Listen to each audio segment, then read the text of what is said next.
106 miles to Chicago. We got a full tank of gas, half a pack of cigarettes. It's dark, and we're wearing sunglasses. Hit it.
Wednesday, April 23rd. I am back. It is Double Impact. I'm your host, Gabe Tabe. I really hope my microphone is on. Seems like one of those times where it would be on mute. So here we go. Here we go, guys. It's going to be Tombstone Part 2. We didn't get to it last time. We were just talking about too many things, goofing off a lot. And I've been away from YouTube a lot the last 3 weeks. Where the hell have I been? Where the hell have you been? Jericho Green, how you doing tonight, buddy? I've been on YouTube. Okay. Yeah, I haven't streamed. I haven't posted videos. I haven't done a live stream. I don't think I've done anything like in 2 weeks or something. And son of a bitch. I mean, you can't be a full-time comic creator and a full-time YouTuber. You can't. I've been trying for a couple years to do YouTube and comics, and you can't. Not enough hours in the day. Yeah, you can do anything, kids. You can do anything. You can't. Well, let me ask you this, Gabe. So, and we might not. I'm sure if you have the money, the shit probably already happens. But that's the case with anything. If you have enough money, anything can fucking happen. But if there was a safe, proven way to do it, 100%, no weird shit, would you clone yourself? No. No, and I'll tell you why. Because, I'm not a feminist, I'm not a leftist or anything like that. I'm not woke, but I do care about women. And I think one of me is already making them crazy enough.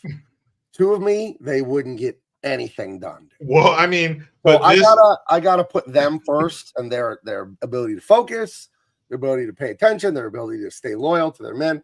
Two of me is too much. There's a reason there's only one of me, dude. No, the clone Gabe would not be pawing at your wife, but he would be just for busy work.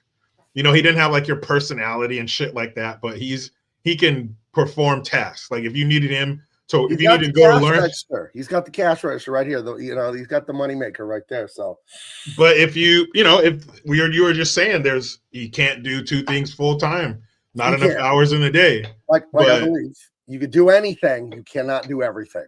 But if you had another Gabe, that becomes more possible. Now he's knocking out your YouTube stuff. He's knocking out housework. Here's how I would do more YouTube. If someone would come into my office while I was writing or drawing, stick a camera in front of me and say, okay, this is what we're talking about. Go. Because I'm like you, I can improv.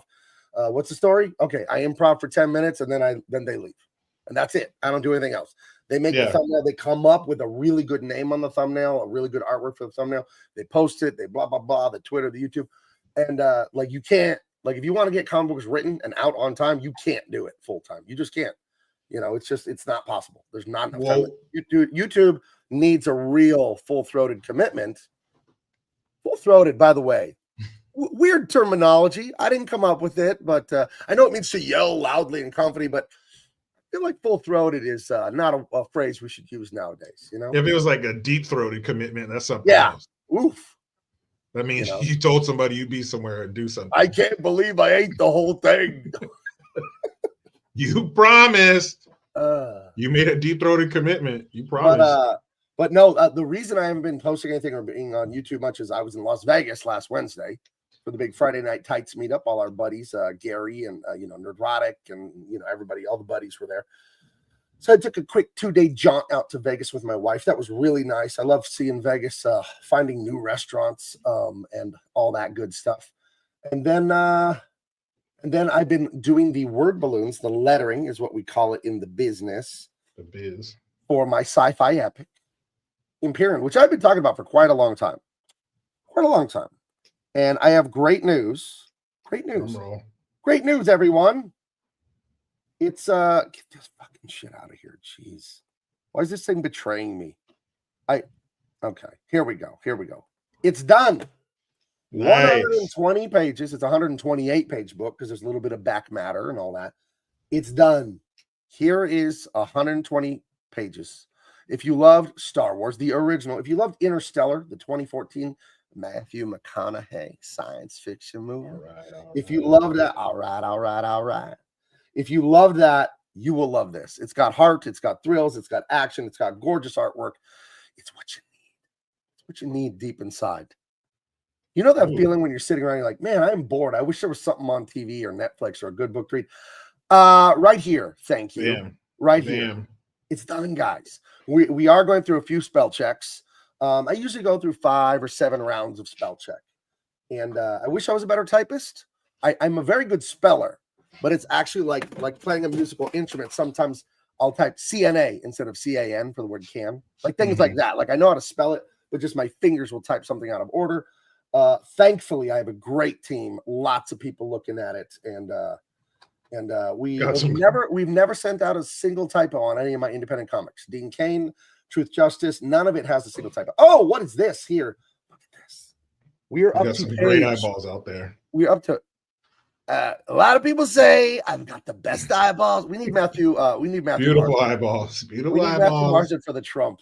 Yep. But here is good old pages 96 and 97 of the Unstoppable Tyrus. Damn, that is a 120 page book. We're up to page 100 on pencils. So that is cruising to. I just interviewed a new colorist this afternoon. I think I might hire him. I'd like to hire him for some stuff because I have a superhero book that I'm writing. I have a military thriller that I've written. We still have Jericho Green and the Hammerheads. This is why I don't want to YouTube too much because I want to do this stuff. I love doing this stuff. I don't, anyone that knows me knows I don't like YouTube. I don't like social media. The only thing I like is like the chat, the fans, the people that you meet. That's it. All the weirdo fucking chasing the algorithm and the fighting, like one YouTuber fighting another YouTuber. And then this guy's drama streaming this guy. Oh my God, save it. I don't need any of that. Yeah, crazy. The fans, the subscribers are amazing. It's so neat to meet people from not just around the country, but around the globe and their interesting lives. Like that's so amazing. Like it really is really neat. I was laying on my couch last night watching Akira Kurosawa's Oscar-winning 1951 movie, Rashomon. We got to get into these movies, by the way. And I was eating sour cream and onion potato sticks sent to me by Kara73 from Detroit, Motor City, Michigan. And that's the only thing I like about social media is the subscribers, the fans, all those people. The rest of it, all the fucking drama and chasing the algorithm, you can keep it. I hate all that. Ugh. Were there bullet holes in the container that she sent it to you in? Since it was from Detroit? Yeah. Oh fuck! Can't have anything in Detroit. There was a couple rounds of 223 in there. It was deformed, but I could tell it was 223. So yeah. So look at how wonderful this is. Kara, no, you don't have to send me anymore. I will tell you though, my granddaughter, big baby, who is huge now and just talking and talking. She's 2.5. She loved those butter pretzels, which I thought were good. I thought the butter pretzels were one of the best things in there. So, and we already demolished one of the jars of the chocolate caramels. The other one's in my freezer. As you know, I've lost a ton of weight. I've lost a lot of weight in the last year, and I watch it with the sweets and the chips. But I had a couple pinches of the sour cream straws last night. While I was watching, have you ever seen any of Akira Kurosawa's movies, Jericho? I have not. But you know about them, right? Yojimbo, Sanjuro, Oh, yeah. Seven Samurai, The Hidden Fortress. You know about them, right? Yes. Okay, I've known about them forever, and I never watched them because the way they were always described was hardcore violence, which I love. Mm-hmm. I'm an action movie lover, but I never saw that there was anything funny in these. Dude, this shit was like hilarious, like Indiana Jones. You know, Indiana Jones is good for like 3 or 4 good jokes, but the rest of it's awesome action. This is just like that. This stuff, there's some really funny shit, but it's mostly badass. Amazing writing, like really good character study. And I watched one of these each night for the last 3 nights. This is Yojimbo, and that's Toshiro Mifune is the star, and he's like the muse for this director, Akira Kurosawa. He's in so many of Akira's movies. And then I watched Sanjuro. It's the sequel to Yojimbo. That one's really funny. And then the night before, or last night, I watched Rashomon, which I've heard of as a writer. Forever you hear of the Rashomon effect. And the premise of Rashomon is there's a murder, and there's the wife, the samurai that was murdered, and then the bandit that murdered him. And they all tell their story to the authorities when they go to court. And each of them has a different story. Now, the guy that was murdered, they use a sidekick to tell his story from beyond the grave. And then there was a witness that saw it, and everybody's story is different. It won the Oscar in 51 for best foreign language film. It's so good, Rashomon. I've heard of it for years. But again, I never wanted to touch these movies because there's no humor in them. They're just all bleak and violent. And like, I love how Jackie Chan is insane, but silly. Indiana Jones is insane, but it's silly a little bit. I was saying earlier, like, you got to have salt with your food, just a little. Too much salt ruins the dish. No salt, it's bland. And that's how I look at humor. Action should still have a little humor. And these are hilarious, the stuff that's in them that's funny. I couldn't recommend these more. I feel like a dunce because everybody that's seen these is like, duh. We've been telling you these are the greatest movies for decades, dude. Yeah, but some of us have an aversion to that fucking everybody's on it. Right. Everybody, dude, you gotta. And I'm just like, man. I'll tell you this. You know how someone will recommend something to you, a movie, a restaurant, or whatever, and you go and it's like, it's fine, or it's disappointing, or it's good, but I've had whatever. These exceeded my expectations, and I already heard they were insanely good. Oh, so that is possible. That is actually possible that I thought they were insanely good, and they were better than I thought. These went right to the top of some of my favorite movies I've ever seen. Okay. So I feel like a dum-dum because everyone has told me forever, like, these are some of the greatest movies ever made. And I'm like, yeah, right. And holy shit, they're good. Holy shit, dude. And look at that cover, the dame. Please don't go, please. That's the bandit that murdered her husband. And he took her by force. We'll say that on YouTube. Or did he? Because in another person's version of the story, she wanted him and thought her husband was pathetic. And in another version of the story, she made them fight over it. And it's amazing to see them all tell the court who did what. And it's so neat to see the different version of who's telling the truth here. It's really fascinating, deep, spiritual, psychological movie. I mean, it won the fucking Oscar. None of Miser points out, and I've known this for years, that A Fistful of Dollars is based on Yojimbo. Yeah, so much so that the director, Akira Kurosawa, sued, what's his name? Not the director of the Clint Eastwood movie, and they had some sort of settlement on that. The Magnificent Seven is based on the Seven Samurai. And so a lot of like Western cinema is based off of these movies. Well, I mean, you kind of can't blame them. I mean, the world wasn't connected like it is now. So if you happen to see a Japanese or heard a Japanese story that was really awesome, chances are your American audience, they're going to have no idea. And they're going to think you, Sergio Leone. Yeah, they're going to think that that you came up with it. I'll say this. My writing is inspired by what I love. Like, I think Indiana Jones and the Raiders of the Lost Ark is the greatest adventure movie of all time. And I base my writing off of how I feel about that movie a lot of times. It has perfect rhythm. Like the segments are just right in their length. And then this happens. And then it's the beats in Indiana Jones, Raiders of the Lost Ark. And for anyone that studies writing and the 3-act Hollywood hero's journey, it's perfection. And what I do with Dean Cain and Tyrus and all these things, I always think about what they're doing in those Indiana Jones movies and stuff like that. 80s stuff was just killing. Temple of Doom is the black sheep of the family. It is the bad one. Get out of here. That's it nonsense. is. Luke, literally, you're totally right. Temple of Doom. This is like if we had the best chocolate, strawberry, and lemon. Lemon is like the odd duck. If we're doing ice cream, like, okay, I'll eat it. Who the fuck eats lemon ice cream? That doesn't even exist. That's like a sorbet. That's what I'm saying. That's what I'm saying. Fruit. But everyone likes chocolate and strawberry. But lemon is like, if you step into lemon's world, lemon can kick some serious ass. Lemon is lemon bar. Savory. I don't want lemon with dessert as much. I want it more on chicken. You know what I mean? That's a lemon bar. Do you have a good lemon bar? You'll have to get a tart. But would you have a lemon bar instead of like a perfect brownie, like a brownie bar, like a brownie? A brownie, yeah, over a brownie for sure. You'd have a lemon bar over a brownie? Yeah. Oh wow. I mean, brownies are good. Brownie. Do you go for the gooey middle or the nice crusty edge? I'm not mad at either one because the nice crusty edge has a little gooey on it too. I like the edges. I'm not mad at either edges. My son and my wife love the gooey middle, so we get along because I'll eat the edge and they'll eat the middle. Yeah, nobody's crossing streams. You're not fucking with mine. I'm not fucking with yours. But you know what? Go ahead. That effect that you were talking about, where it's one story but it's three people's version of that story. You see that in sitcoms a lot. There'll be a story. There's a famous sitcom called Martin, and there is an iconic episode in that series where Martin gets pulled over with his girlfriend and their three friends by a cop, and he gets a ticket. So everybody I take that back. It's the episode where they talk about how Martin and Gina, that's his girl, how they met.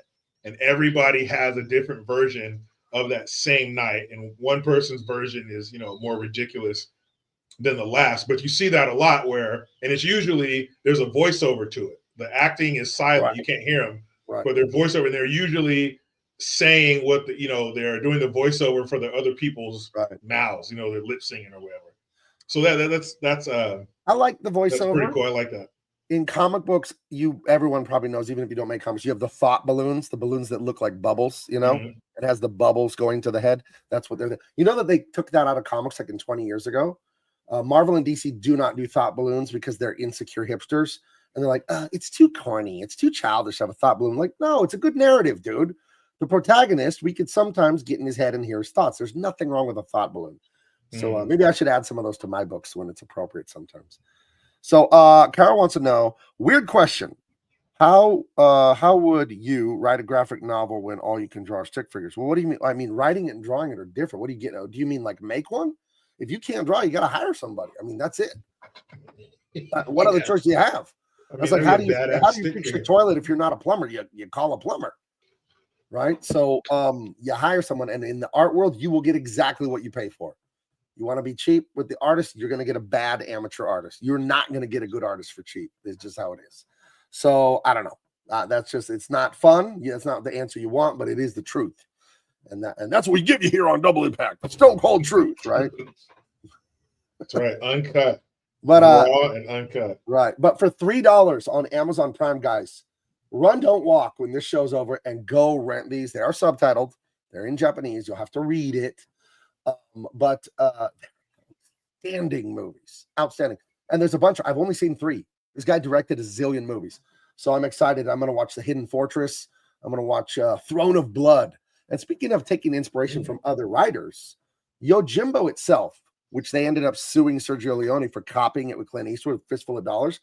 Yojimbo is based off of a Dashiell Hammett novel. He was a detective fiction and crime writer, a noir writer back in like the 30s, a book called Red Harvest.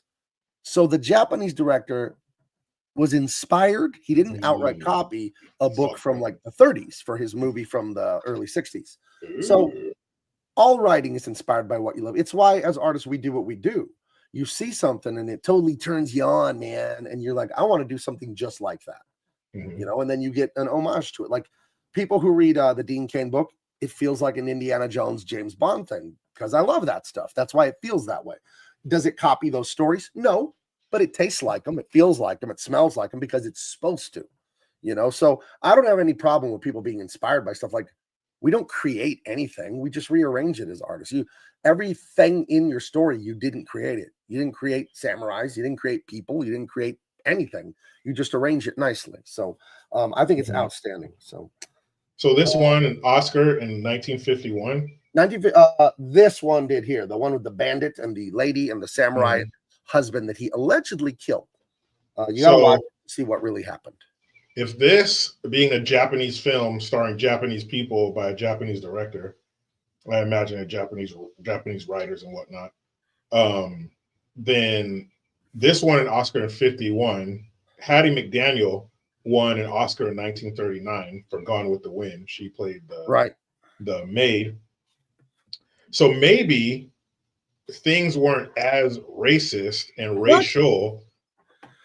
They tell us. I find that out more and more every day, that it's probably not as bad as they said it was, because I mean, you're talking 1939, 1951, that's prime racist time.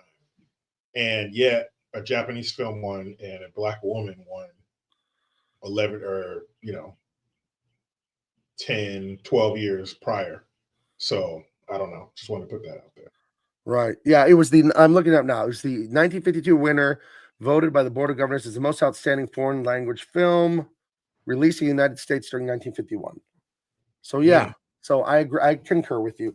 Talking to people who were there, which you have at least had, they may not be around anymore, relatives who were there in the super racist middle century of America, 100, my grandfather, he said, yeah, there was stuff like that, but no, this is the land of opportunity and you could get along. And there were assholes that maybe didn't like you because you were Mexican or whatever, but most people are pretty normal. And it wasn't a hindrance. Right. Most people really didn't give a shit and left you alone. I had a family member who was born in 1921 in Tulsa, Oklahoma. Isn't that where they have a racism factory there, don't they? That's where they made racism.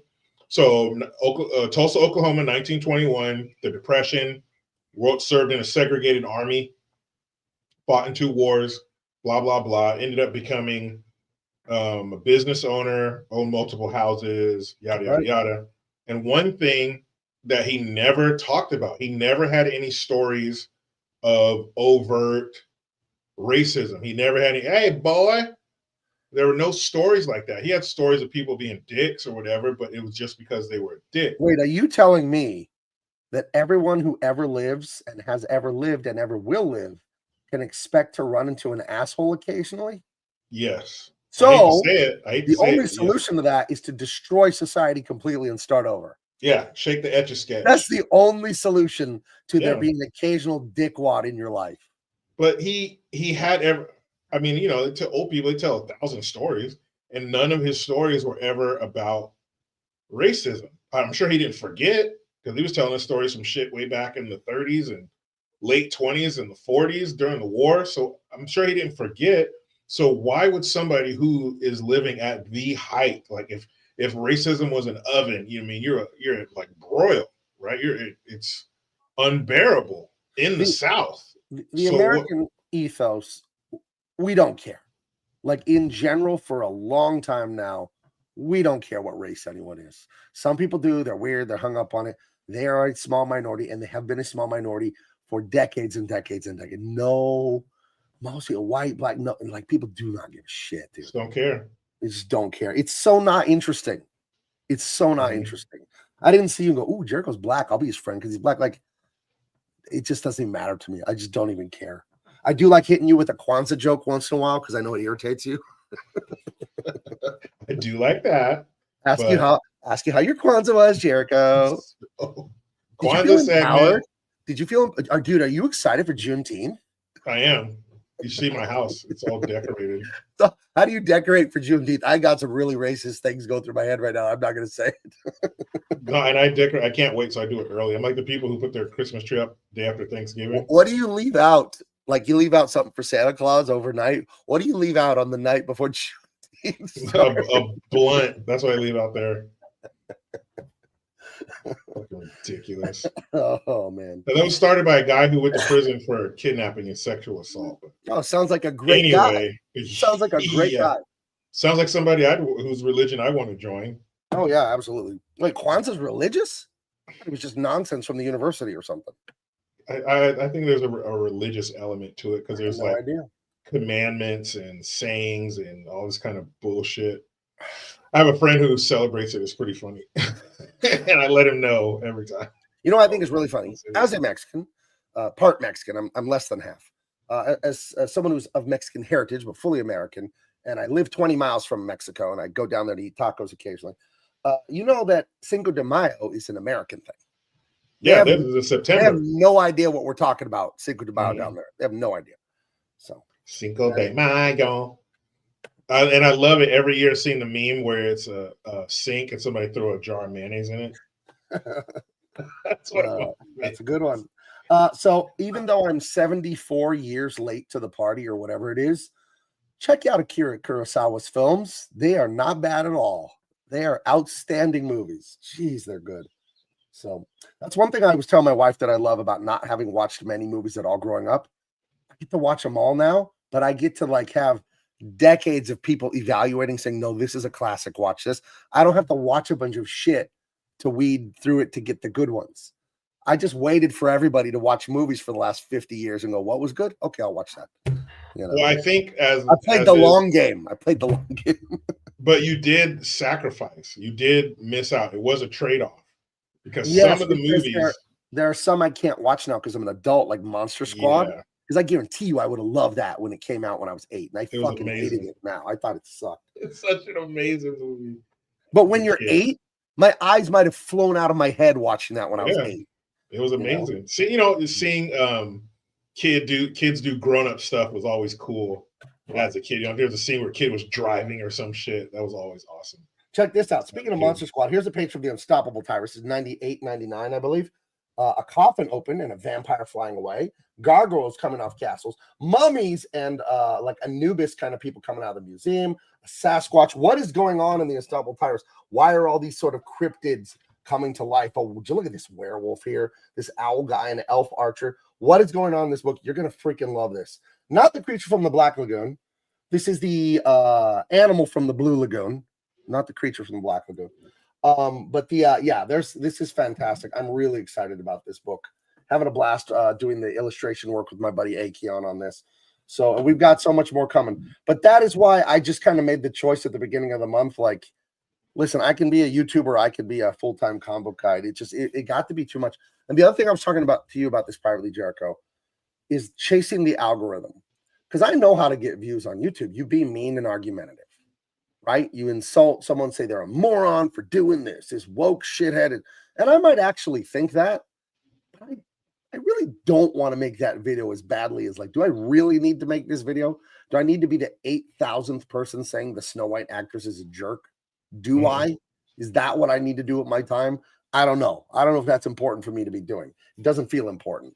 So that's what I really don't like about YouTube is chasing the algorithm of like, okay, I'll say this because it'll get a rise out of people and blah, blah, blah. And I was telling you, I just want to be authentic and honest when I'm out here. I don't want to be, well, I'll do this because people will say something and watch and click and like, ugh.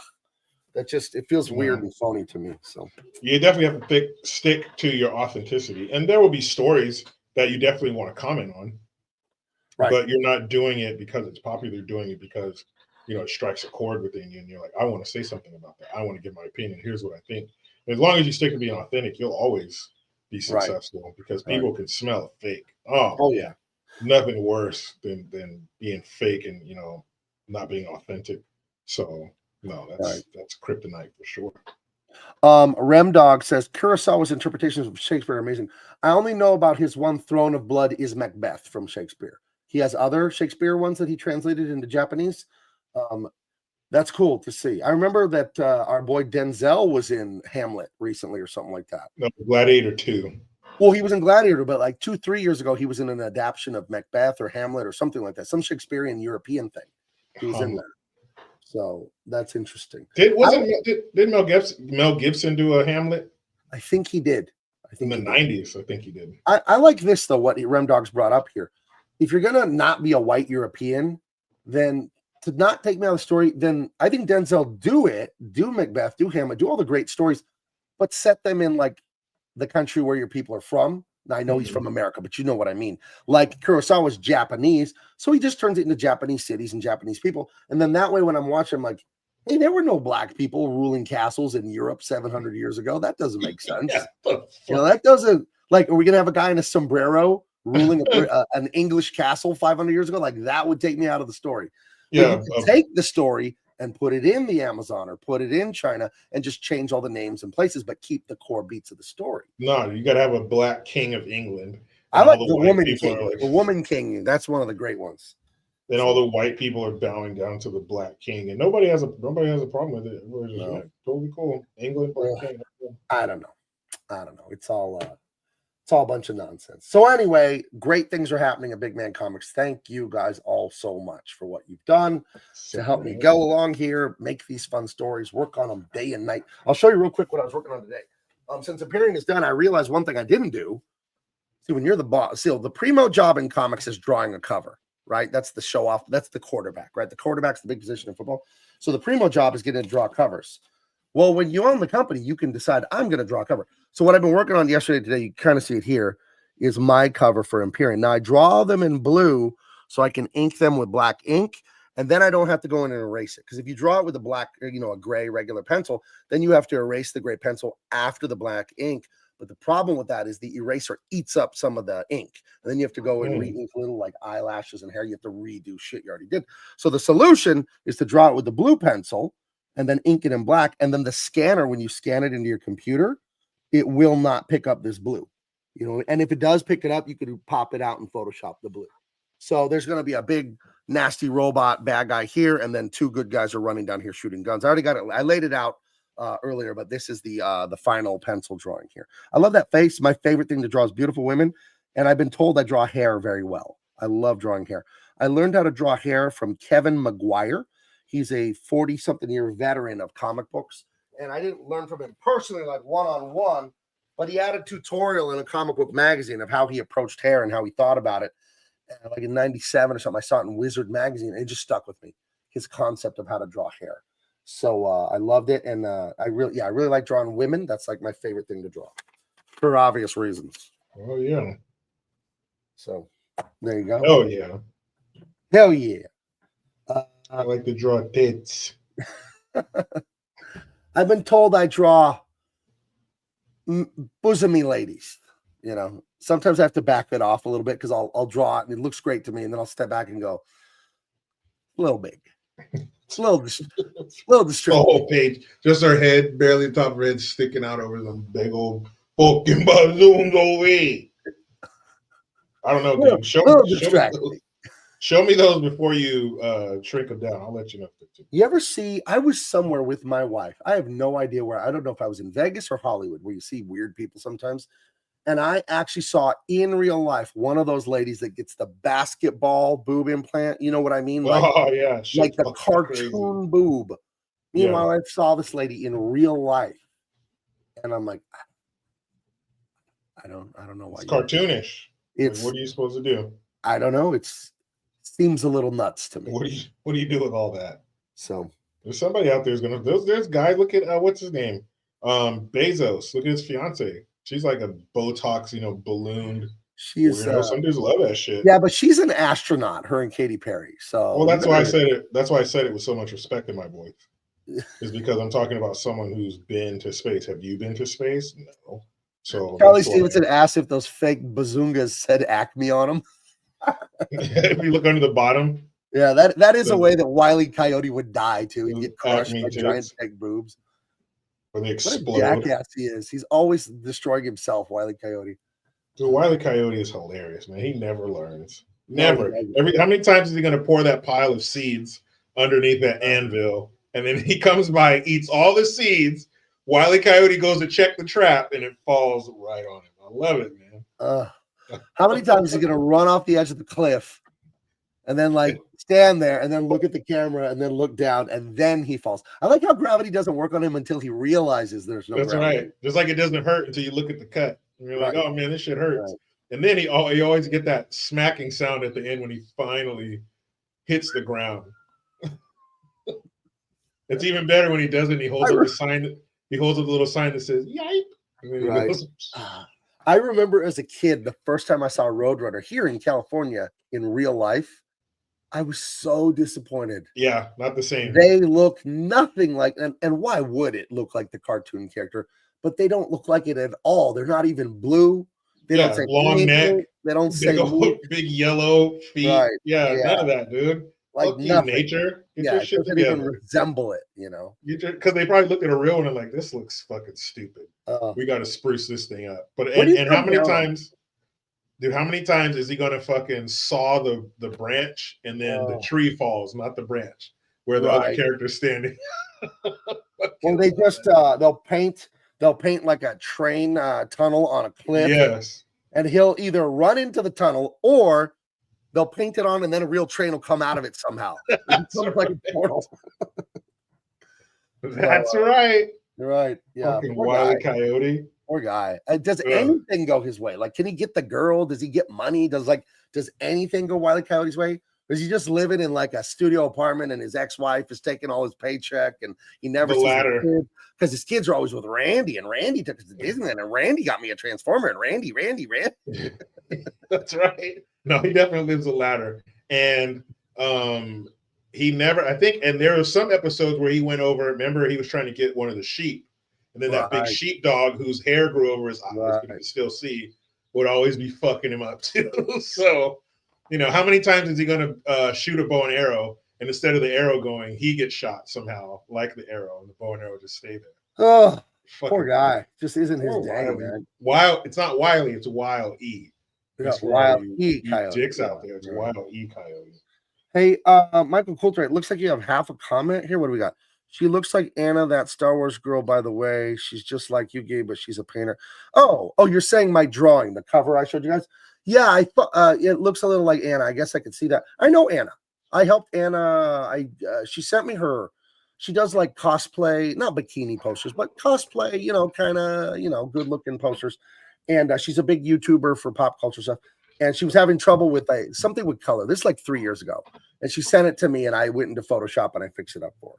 So I've known Anna for a long time. You know, I've met her a few times in real life at the San Diego Comic-Con. And she was, I don't know her well, but she was always nice to me when I talked to her. So yeah, I know who Anna is. And nice bro. The Ralph Wolf and Sam Sheepdog. I think that's who those people are. And remember they'd always clock out. Right. The Sheepdog would clock out. Hey, Ralph. Hey, Sam. And then the Coyote would clock out too. All right. And then they'd switch shifts. Oh, hey, Secretary Not Sure. Dude, I saw a YouTube video of the 5 best sandwich places in San Diego, bro. I know you live here in San Diego. There's a place called Byers Deli. It's a family-owned deli right in Chula Vista, right by the border. You can see Tijuana when you're heading down there. This might be the greatest deli sandwiches I've ever had. And it's not expensive. It's packed. There's a big, I went there at lunch on Friday last week or something. Insanely packed. Homemade brownies. The YouTuber raved about them. My wife tried to order one and she says we sell out every day by 11. Byers Deli, Secretary Not Sure. Check that out. Today's show is brought to you by Byers Deli. But no, this sandwich is so effing good. And they had homemade chili that was insane. So I'm always on the hunt for good family-owned restaurants. Kind of like Guy Fieri. Is this a sandwich shop or what, dudes? You know what? Next time you come up here to visit, was it your aunt that lives up near here? My aunt and my mom live near up there. Yeah. Next time you do, there's a sandwich shop. We got to go there. It's in Roseville. Okay. And it's I'll have to text my wife for the name, but it's in a train yard. Okay. So it's like right across from the train yard, you know, line out the door every day, all that kind of shit. My wife and I went there. I got the tri-tip sandwich. She got tri-tip tacos. Man. Now, tri-tip is a very California thing. They don't really eat a lot of it in the other parts of the country. Yeah. But it's very California barbecue. Tri-tip is a tough-ass piece of meat, but it is one of the best tasting pieces of meat. But if you cook it correctly and braise it correctly and make it tender, it's good.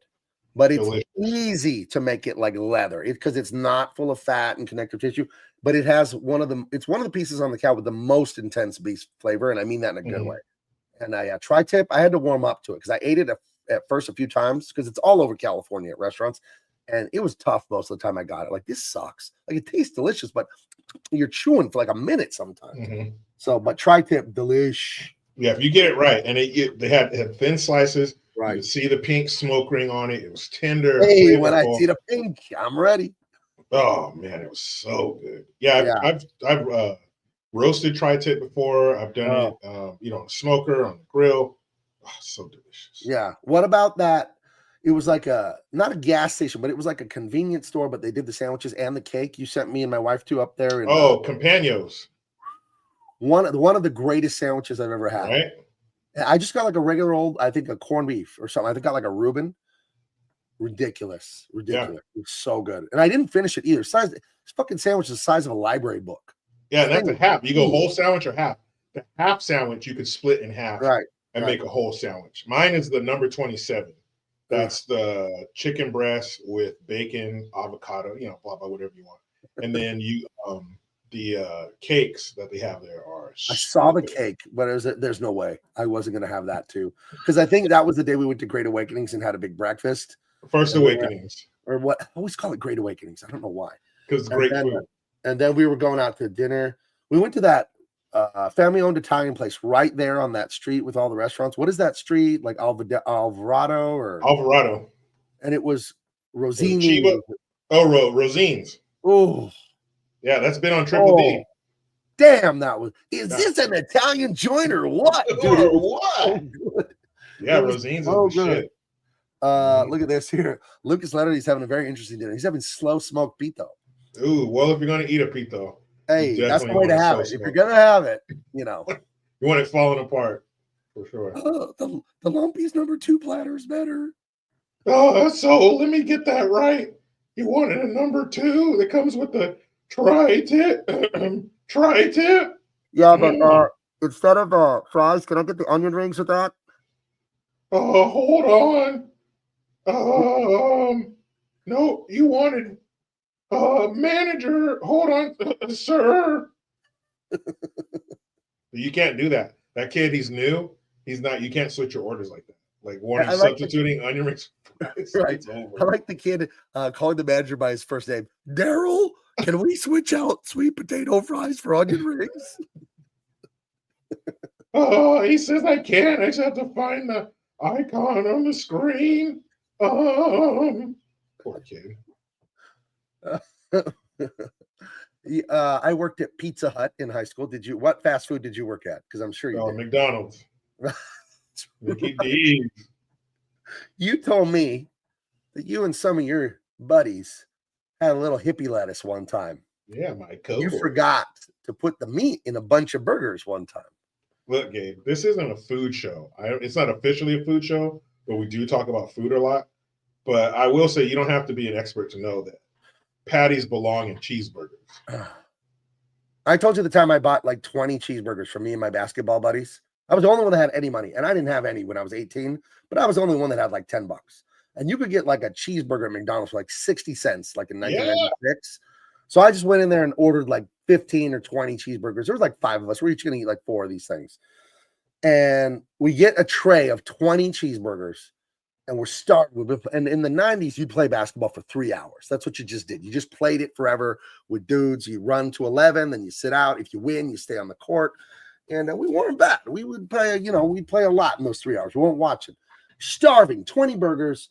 My buddy Merlin, who you know, he just demolishes one, starts on in the second, and I haven't even unwrapped my first one. I take a bite of it, and I'm like, there's no meat in here. I put it down. I grab another one. There's no meat in this one. I check 3, like, oh, my God, there's no meat. And he's like halfway through his, he's like, hey, there's no meat in mine either. So he's just eating grilled cheese sandwiches. He thought we had cheeseburgers. And now I'm not the kind to be mean to the help at a restaurant because, my family owned a restaurant. I worked in it. I have a little bit of empathy. Geez. So I tell the kid manager, hey, you didn't put any meat in these burgers.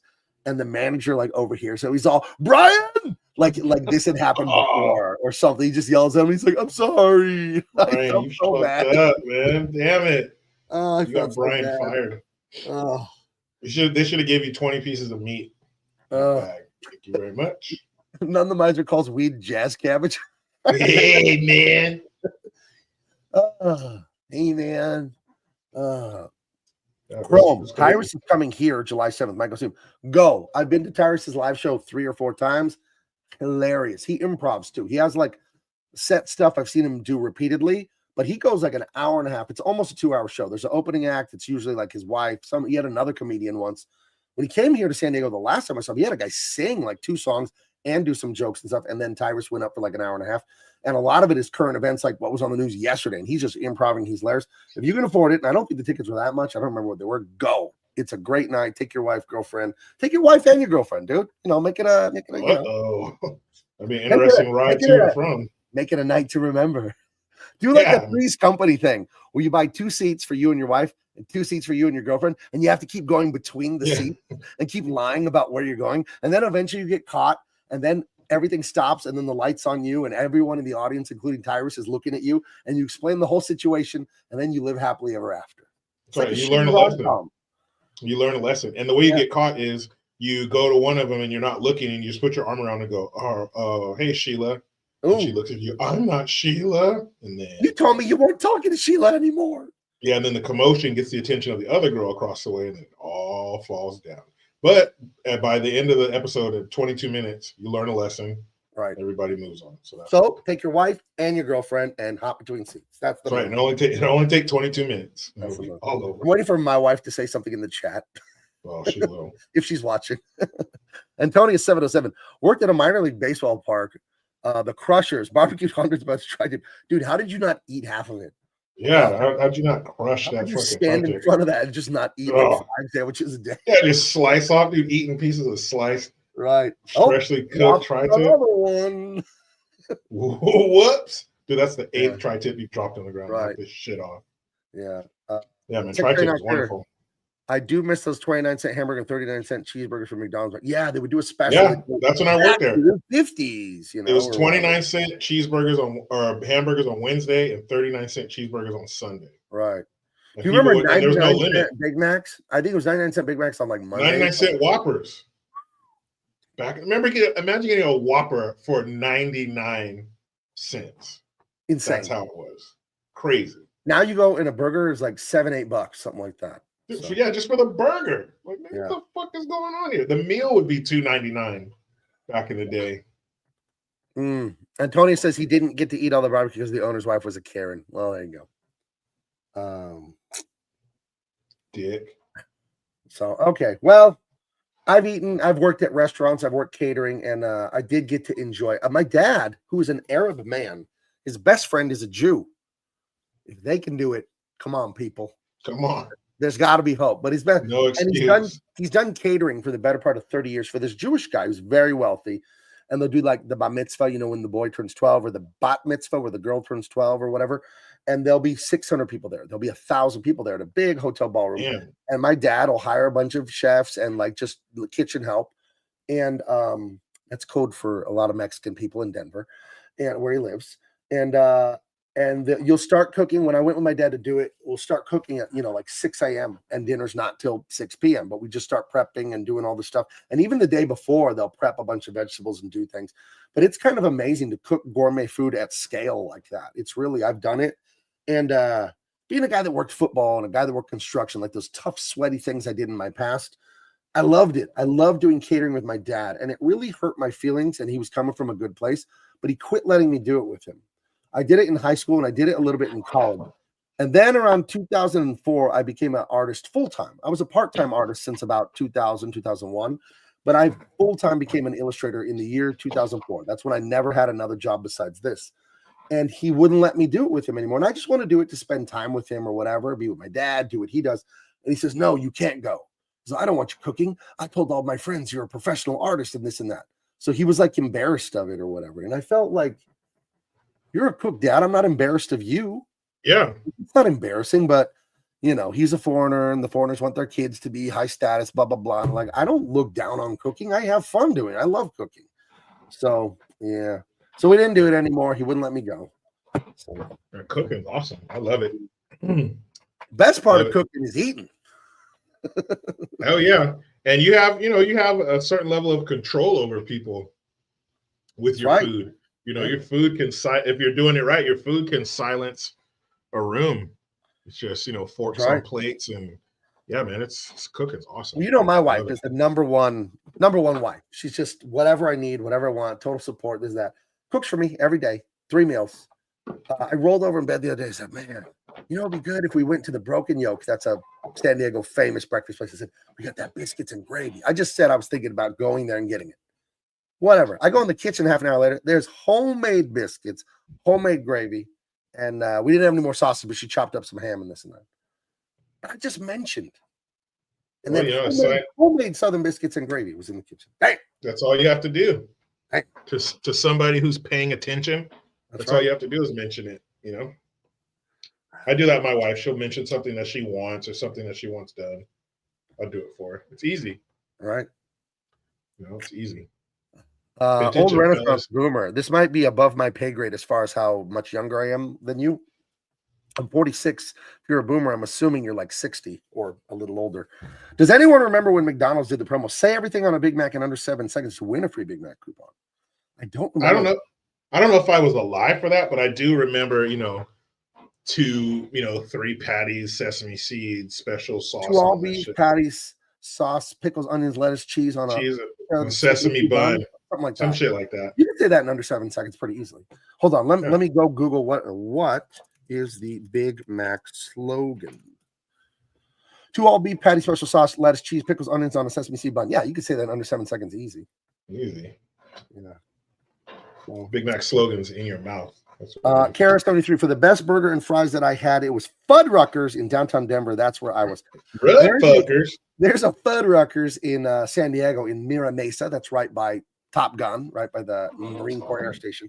I don't know if it's still there, but I remember as a kid always seeing Fuddruckers and wondering what it was. Very weird place. So knowing what they wanted to say. Yeah.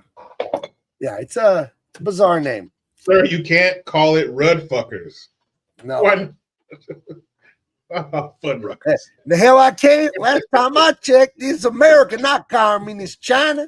So what I'm going to do, get on my ladder. Now I'm going to paint on the front of my building, Rudfuckers. There ain't nothing you going to do about it, son of a bitch. Oh, goodness. America. Yeah. I do. I love it. When you're with the boys, when you're with your friends, it's whatever. You want to tell body humor, like whatever. You want to be a little risque, whatever. Locker room jokes, I'm fine with it. I don't like it in public, though. I really don't. That really, you know me with filth and Deadpool. I don't like it when it's like out there in public. I was in Vegas with my wife, and we were just driving to go have lunch at this great Mexican place, family-owned, Bonito Michoacan on Decatur Boulevard, Decatur Avenue. I don't know. It's in Chinatown. It's fantastic. But there's a lot of adult novelty shops in Las Vegas. They seem to be everywhere. And one of them, the windows were just women in very provocative poses. I think wearing lingerie. Might have been wearing a shoelace. Might have been wearing a shoelace and a postage stamp. And I'm fine with that. I love it. I think lingerie is amazing. It's sexy. I don't think it's fine when it's 8 feet tall on a window that a school bus full of children will drive by. Come on. It's Vegas, though. I mean, there are kids that live there. Like, I don't know. I think in public, don't in public, damn it. Like, don't do that. Because this wasn't like on the strip. This was like on the strip mall on the way to a restaurant. You know, this is 3 miles from the Vegas Strip heading west. So I don't know. I see stuff like that. I'm like, it's a little bit too much for a Tuesday afternoon at 3. You know. So now 5, that's something different. But I am all for it. I am all for it. In the privacy of your own home. So. Tits after 5. That's my slogan when I run for president. Let's go. Tits after 5. Well, where do you come down on it? Because I'm a guy. I want to look at women, but it is wrong. Like when they're wearing nothing at the beach, and you go to the beach and it's like, come on, man, what are we doing here? You're not place and time. Anything. Place and time. If it were a beach only for the 18 and up, then whatever. But yeah, there is a certain level of respect and decorum that you have to have when you're in a public setting. Yeah, you got to watch your language. Don't be yelling and shit, cussing, being vulgar in front of children. Shit like that. I would even say, I don't know, a law, but that should be stressed amongst the population. That's how you should act. Like, I don't think we need laws for bathing suits at the beach. I just think really like, come on, use common sense, lady. Like, you're wearing. But that's hard to find. That's real hard to find. And there used to be ladies on the beach that did that.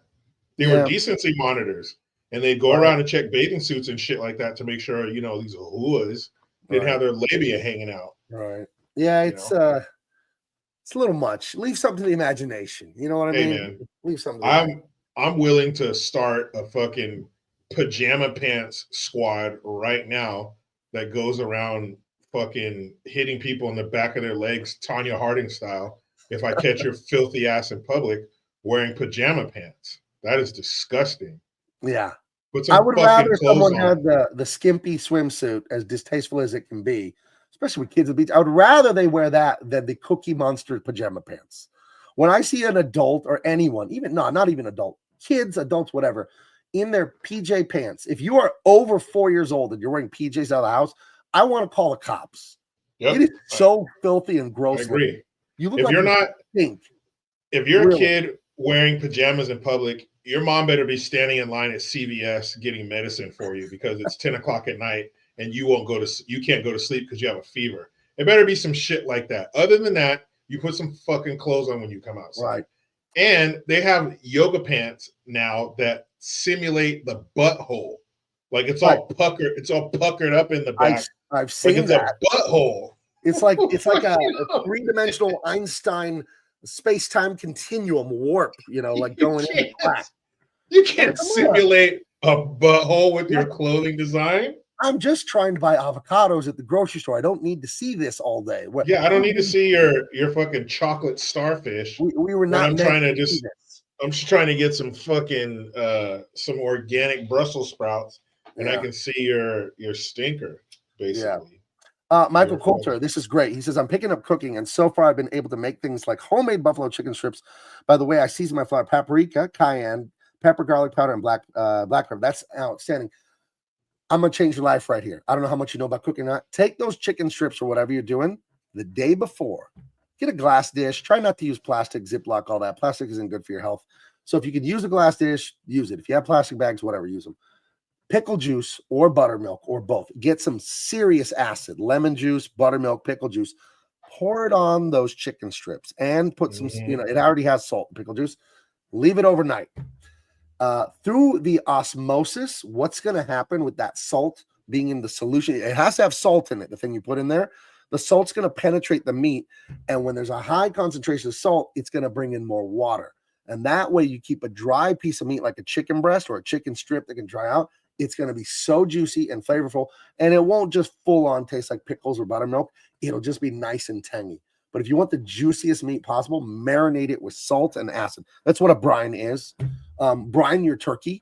If you can brine your turkey Thanksgiving for 3 days before, change your life. You'll never have dry breast meat again. You cut it open like a river of turkey juice coming out. It's so good. Brine your meat when you get the chance. There's your tip for cooking for the day. Brine. There you go, you prick, yeah. We'll get to the movie. We're not going to blow it tonight. We're going to get through this movie. It's a classic. It's amazing. The secretary, not sure, says, those are the times when your wife will be mad and watch you like, the beach thing? My wife, Jericho knows her. She's a sensible woman. She doesn't want me staring at other women, for sure. But if there's someone like that at the beach, she knows, hey, that's not my fault. Yeah. There's a difference between me seeing someone and me, like, staring at someone and analyzing them for 5 years, There's a difference, like, oh my God, did you see that? One thing, and this isn't very nice, but it is a funny thing between my wife and I. When we see those fake butts that women do nowadays, the Brazilian butt lift where they just pump it full of lard, we both like look at each other and snicker, like, did you see that? Did you see that? Why did she do that? That's crazy. Like we whispered to my wife will point it out to me, like, look at that. What is that? I'm like, it's like plastic surgery. It looks absolutely it looks ridiculous. Insane. Yeah. I'm sorry to any of you out there that have had crazy. The Brazilian butt lift. I'm sorry. It looks crazy. Look at Bezos' fiance. He's one of the richest men in the world. She has top of the line plastic surgery, and it looks fucking crazy. Your lips aren't supposed to be that big. Your cheekbones aren't supposed to look like that. And those tits don't occur in nature. Right. Fucking weird. Heather also says for the marinating, Italian dressing, sure, that's vinegar, acid, olive oil, and spices. Yeah, but you have to have the salt and the liquid because the salt going into the meat, that's what's going to pull water into the meat. You know, you got to have salt in your brine. You can use Grok for everything. Don't use Google. Grok is free if you have a Twitter account. It will limit how many Groks a day you can do. If you're trying to generate images, it'll cut you off if you're not paying for Twitter, but it is free. And you can ask it for food recipes. I asked Grok how to fix my car and I fixed it. Like, it's insane. The AI shit. It's so good. So yeah, no more dry meat. That's right. That's one of my life goals is no dry meat. No more dry meat. If there's one thing I hate, it's for my meat to be dry. Are you, Jericho? Hate it with a passion. I need wet meat. Kara says she cannot put chicken. Yes, you can, Kara.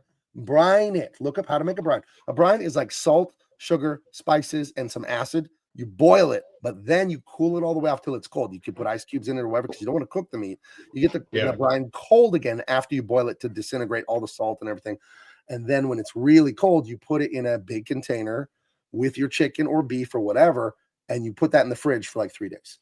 So that's how you brine things, and I promise you it'll work. You know, and it seems like a lot of salt. You're putting like a cup of salt in there. Don't worry about it. Most of it's going to go down the drain when you dump it out. So let's see. Let's see. Okay, are we ready? So we started off with Tombstone. We're going to go right back. We were about 3 minutes in. There's some bad guys. They shoot up a wedding. There are 3 brothers, Kurt Russell and Kurzbeer, Sam Elliott. And of course, we got the great Game Over, man.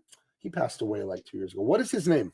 He's in Bill Paxton. They're the 3 brothers. They come to town. Kurt Russell used to be the famous U.S. Marshal / sheriff or whatever in Dodge City, Kansas, something like that. And now he's come here to Tombstone, Arizona to make a way for himself. He has a wife who is a former prostitute. She's a laudanum addict, which is a derivative of heroin, opium, all that stuff. Not heroin, but opium. Heroin is invented in the 20s, I think, or in the teens, years after this. But she's an addict, and there's an actress who's come to town, and she's the hottie hots for Kurt Russell here, who's Billy Badass. There's the gang of the outlaws that robbed the wedding and killed those the wedding people and all that. They're the Roughnecks. They call themselves the Cowboys, which isn't a great name, but it's probably historical. You wish they had a cool name. But they don't. They're just called the Cowboys. You also have Val Kilmer in the role of his life. Rest in peace, Val Kilmer, where he's playing the card sharp. He's got so much swagger. If you thought Han Solo, Indiana Jones had swagger, this is swagger here. The Doc Holliday character he plays, the accent that he puts on, though, the Southern gentleman is so. You just like him. You just root for him. And he's sick with tuberculosis. That's why he finds himself down in Tombstone, because they figure the dry climate will help his lungs because he's dying of tuberculosis. My grandfather's high school girlfriend died of tuberculosis. My grandfather married his high school sweetheart when he was like 17 and she was like 17 because she was going to die. It was one of those things where, well, they'll get married right before she dies. So that is not my grandmother. My grandmother, someone he married later. I knew my grandmother. She didn't die until 1998. But back in, 1938 or whatever, my grandfather's sweetheart, his high school sweetheart, she died of tuberculosis. So that's horrible. And his mother died of that Spanish flu thing. My grandfather was born in 1918, and we had that pandemic in 1917, right? That ended World War I. I think it was 1917, the year before. And my great grandmother, my grandfather's mother, she died when he was like 6 months old. So he never knew his mom. Sad. So, hello. Yeah. Well, that's, again, I won't go long here. That's why I try to do what I do with art and comics and speaking out against the woke stuff as much as I feel I need to, because I understand what my forebears, my forerunners, my ancestors, my fathers did for me for thousands of years. Many stories like that. Life was pretty brutal until the last 100 years, right? So I know there's a lot of suffering and dying to get me here to have air conditioning and automatic transmission. So, yep, dying from shit now. You could just it's outpatient, right? Back then, that was a death sentence. I mean, think about it. The bubonic plague wiped out what 10-20% of Europe, and it still exists. And people get it now, and they go to the hospital and they get antibiotics, and they're fine. Yeah, you're good. But, not too long ago, sorry, son, we ran out of anesthesia last week. We're going to have to take that leg off with some fucking whiskey and a stick. There's a train coming in 2 weeks. We'll have some more, maybe. Yeah, you want to hold off on that impacted tooth for another 2 weeks? I'll have a little bit of that Novocaine here. Right. Yep. That's some Yeah. cold shit. But Doc Holliday, man, Trained he's dentist. I didn't know that. Look at that. Wow. I didn't know that either. That guy does everything. Did you hear the joke? Speaking of being a professional, someone said, if going into space for 5 minutes makes you an astronaut, then I'm a gynecologist. Yeah. With a lot of I'm very decorated gynecologist, if that's possible. Oh yeah. Like multiple doctorates from many because been in there for way more than 5 minutes. Yeah, you know, like a 4-star general, that's the highest, like whatever that is. Yeah, I'm like one of those stolen valor generals who don't know when to stop. Like you have too many ribbons. Like if you really did that, all the ribbons on eBay, and you just cover your chest in them. Yeah, dude. That's what kind of decorated gyno I would be if those are the qualifications. But Doc Holliday, I mean, that's what. So not only is he funny, he's hilarious. I don't know if anything he says is not hilarious, right? But it's a fact that he's so unflappable. Yeah. Nothing. A guy's gonna pull a gun on him. Nothing. The fastest gun, Ringo, the fastest gun in the West, is gonna fucking do something to him. He don't give a shit. He's gonna go meet him for a gunfight. No big deal. At its core, if you boil it all the way down, the most important thing about masculinity that women adore and men aspire to is competence. I can do that. Whatever needs to be done, I can do it. And guess what? I don't get nervous. I don't get scared. I get shit done. Yeah. We need money. We need to kill bad guys. We need water. We need transportation. What do we need? Got it. Not even worried. That is like the essence of masculinity is I get shit done. And that's what the Doc Holliday guy conveys by never being, like you said, unflappable. Just like, what do we need? Okay, got it. Sure, fine. And that's a hard thing as a man. You have to hone that constantly. It's like weightlifting. You can't stop honing that in your mind because you do want to freak out. You want to go right into that feminine. But, how's a woman going to react if she's screaming? And then can you imagine, Jericho, your wife is screaming and then you start screaming? I'm screaming louder than she is. No, that would be terrible. But and maybe you are freaking out, but on the surface, no big deal. I remember my first on-air interview was Warren G. From Regulated Regular. He was a big deal in the 90s. Huge. So he was my first on-air interview. I hadn't been on the air 6 months, but I'd moved up to filling in on the weekends. So he had to come in on a Saturday night and do an interview for a club that he was performing at. So, you want to hear the interview with him while you're getting ready to go to the club, and set that whole mood, that whole vibe, as they call it now. And I'm a child of the 90s. When that album dropped, when Regulator dropped, I was 14 years old. That's prime time for pop music. I listened to that tape. There's skits on it and stuff. My friends and I would act out, repeat the skits to each other. And my brother and I would talk about it because he had the tape because he had it first because he was older than me. And now, how did you get this past your mother, this tape? Because she didn't approve of rap music. Oh, no, you keep that shit. You borrow a page from Anne Frank's book. That shit's quiet. You're making no noise. You're listening for the parents at the door. Or when I'm not in the house. I'm not at the house, my Walkman. Where'd you stash something like that? Probably like under some clothes in my drawer. So I'm like typical dumb teenager stash spot. Right, you stash it right next to the Playboys. Yeah, but see, got my Playboys, got my cigarettes, got my rap music. Perfect. But when I found out that he was coming in, I was like, oh shit, it's Warren G. I'm a huge fan of his. Right. But when he came in, and it was just myself, Warren G, and his manager. So it's not like I had a bunch of other DJs in there to, kind of take some of the pressure off or anything like that. So it was just us three. And so he came in, hey, Warren, what's up? Shook his hand. But I had to act like this was nothing. I had to act like he was the 10th super famous rapper to come in here today. This happens all the time. I see you guys all the time. But underneath the surface, I was like, oh shit. I used to listen to this thing. I used to fall asleep listening to it on my Walkman till the batteries ran out. And I knew all the words and all this shit. And, all the other songs that came out off of that album. So yeah, you have to, on the surface, no problem, handle shit like this all the time. No big deal. Let's go. And I had to be like, hey man, all right. So we're going to do this and this. We're going to talk about this. We're going to talk about the new album. Boom, come out of the break. I'll go to you. Blah, blah, blah. We'll take some calls and be out of here in 20 minutes. All right. So, yeah, man, no problem. Put on his headphones. Boom. You had to act like, Yeah. no big deal. Have a good one, kiddo. Yeah, that's good. And yeah, that's the essence of masculinity. And that's what these main characters portray, Kurt Russell and all that. They do get passionate, but it's about, you can have any emotions you want as a human being. It's fine. You kind of can't stop yourself from having emotions.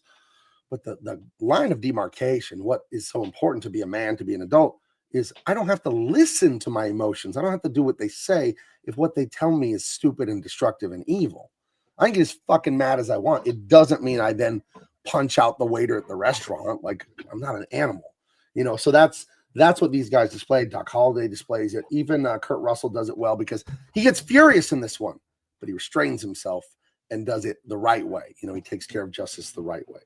So those actors that have come to town, that actors, they're acting in the theater there, and that's the one that has she's got eyes for old Wyatt Earp, even though he's common law married to Maddie, I believe her name is, the former prostitute. Let's see. Yeah, she's got eyes for, but those guys, the cowboys, the bad guys, they like shoot at the stage and they're hooping and hollering and I think shooting at the ceiling and just I couldn't imagine what it would be like living in the Old West because you're just kind of, I was watching those samurai movies, those Kurosawa movies, and it's like a bandit attacks a guy on the road and kills him or whatever. And it's like, yeah, what are you going to do? There's like one sheriff in town. So if there's a gang of 20 outlaws, what's the sheriff going to do about it? What's he really going to, he's going to kill 20 guys? He's going to tell 20 guys, you're under arrest. Like, really? And they're going to get the fuck out of here. Right. So I think, they said at the beginning of this movie, Tombstone, they had murder rates higher than Chicago and New York or whatever, which I assume have and still have like tremendously crazy murder rates. Maybe not New York so much, but Chicago's got a problem. So yeah, Chicago, and they had a much bigger population right in those cities. So these guys were just shooting people left and right. But we hadn't become fully civilized yet. Right. So this was still the wild, savage. You know what did it? West. When they invented Grey Poupon, that civilized America. Yes. They pull up next to the wagon. Pardon me. Do you have any Grey Poupon? But of course. And then that was it. People were shaking hands. What were those commercials? For those of you that don't know, in the 80s and 90s, there was a luxury brand of mustard. I don't know about that. It was a Dijon mustard. So you could see the mustard seeds, and I think it had a little spritz of white wine in there. But they would have these commercials where a dude would be rolling in a limo, and he'd pull up next to another limo, like at a stop sign or whatever, because there's a ton of limos on the road. And he was trying to eat snacks in the back of his limo, and he was out of Grey Poupon mustard. Oh. He would ask the guy in the other limo if he had some, and inevitably he had some. And he would hand it out the window to the other one. But of course. Yeah, and then he'd have it with his tea sandwiches or whatever. Yeah, I remember these two guys, they was like through the countryside and they had their Rolls Royces and their chauffeurs. And the guy, and of course, as soon as you picked up the jar, you could see right through it and see that there's no more fucking mustard in it. But he clanks the knife around and they're like, oh, poppycock. And then he goes to the guy, roll your window down. Pardon me, do you have any Grey Poupon? But of course. Then they share it. And then I wouldn't hand it out the window. I'd make my chauffeur get out and you hand it to me. And then Billingsley, hand this man the mustard. Give him the Dijon. Now I'm going to look something up on Grok really quick. Who owns Grey Poupon? Because I bet you it's going to be Heinz or Kraft or something like that. But they're trying to act like it's like imported from France. Grey Poupon is owned by the Kraft Heinz company. There you go. Both of them. You can only call it Poupon if it's from the Poupon region of France. Did you know that? Just like champagne. You can't call it champagne. Actually, I have family in Poupon. Oh, my grandfather fought in the Battle of Poupon. Oh, the Pomponese. They're resilient people. Took a long time to conquer them, but we did, Michael. Oh, jeez. My cousin John, when we were little kids, he would say, do you have any Grey Poupon on your nose? We thought that was a funny joke. It's hilarious kid joke, man. Hilarious. I failed, man. Lumpy serves Grey Poupon. There you go. Sir, would you like any Grey Poupon? Yeah, could I have extra? No ketchup though. And did you check on those switching out the fries for the onion rings? I did, sir. We called corporate, and we can do it this time, sir, but not a regular thing. I like when they can't do something simple at a store or a restaurant. And in my head, I'm just like, does this violate the laws of physics? Or is this just a choice we're making? It Because I violates feel like you corporate can policy, put sir. avocado on my sandwich. I think I could do it if you let me in the kitchen. Sir, corporate clearly states no cotto, dude. No cotta. That's our fucking motto. No cotta. Dude, that's our bread and butter, dude. No cotto. No No way. cotta, bro. No way. Dude. Yeah. You ever I have can't a go cotto against- omelet and then shoot the pier, dude? Dude, you ever have a cotto with a cotto, dude? Fuck. It's called a double cotto. We can put it on the side. I don't like when businesses are rude to their customers. So I went to Yeah. Las Vegas last week and I went to one of my favorite places, the Pinball Hall of Fame. It's a giant, giant, giant building at the south end of the strip, right by the fabulous Las Vegas sign, right by the Mandalay Bay. It has like 300.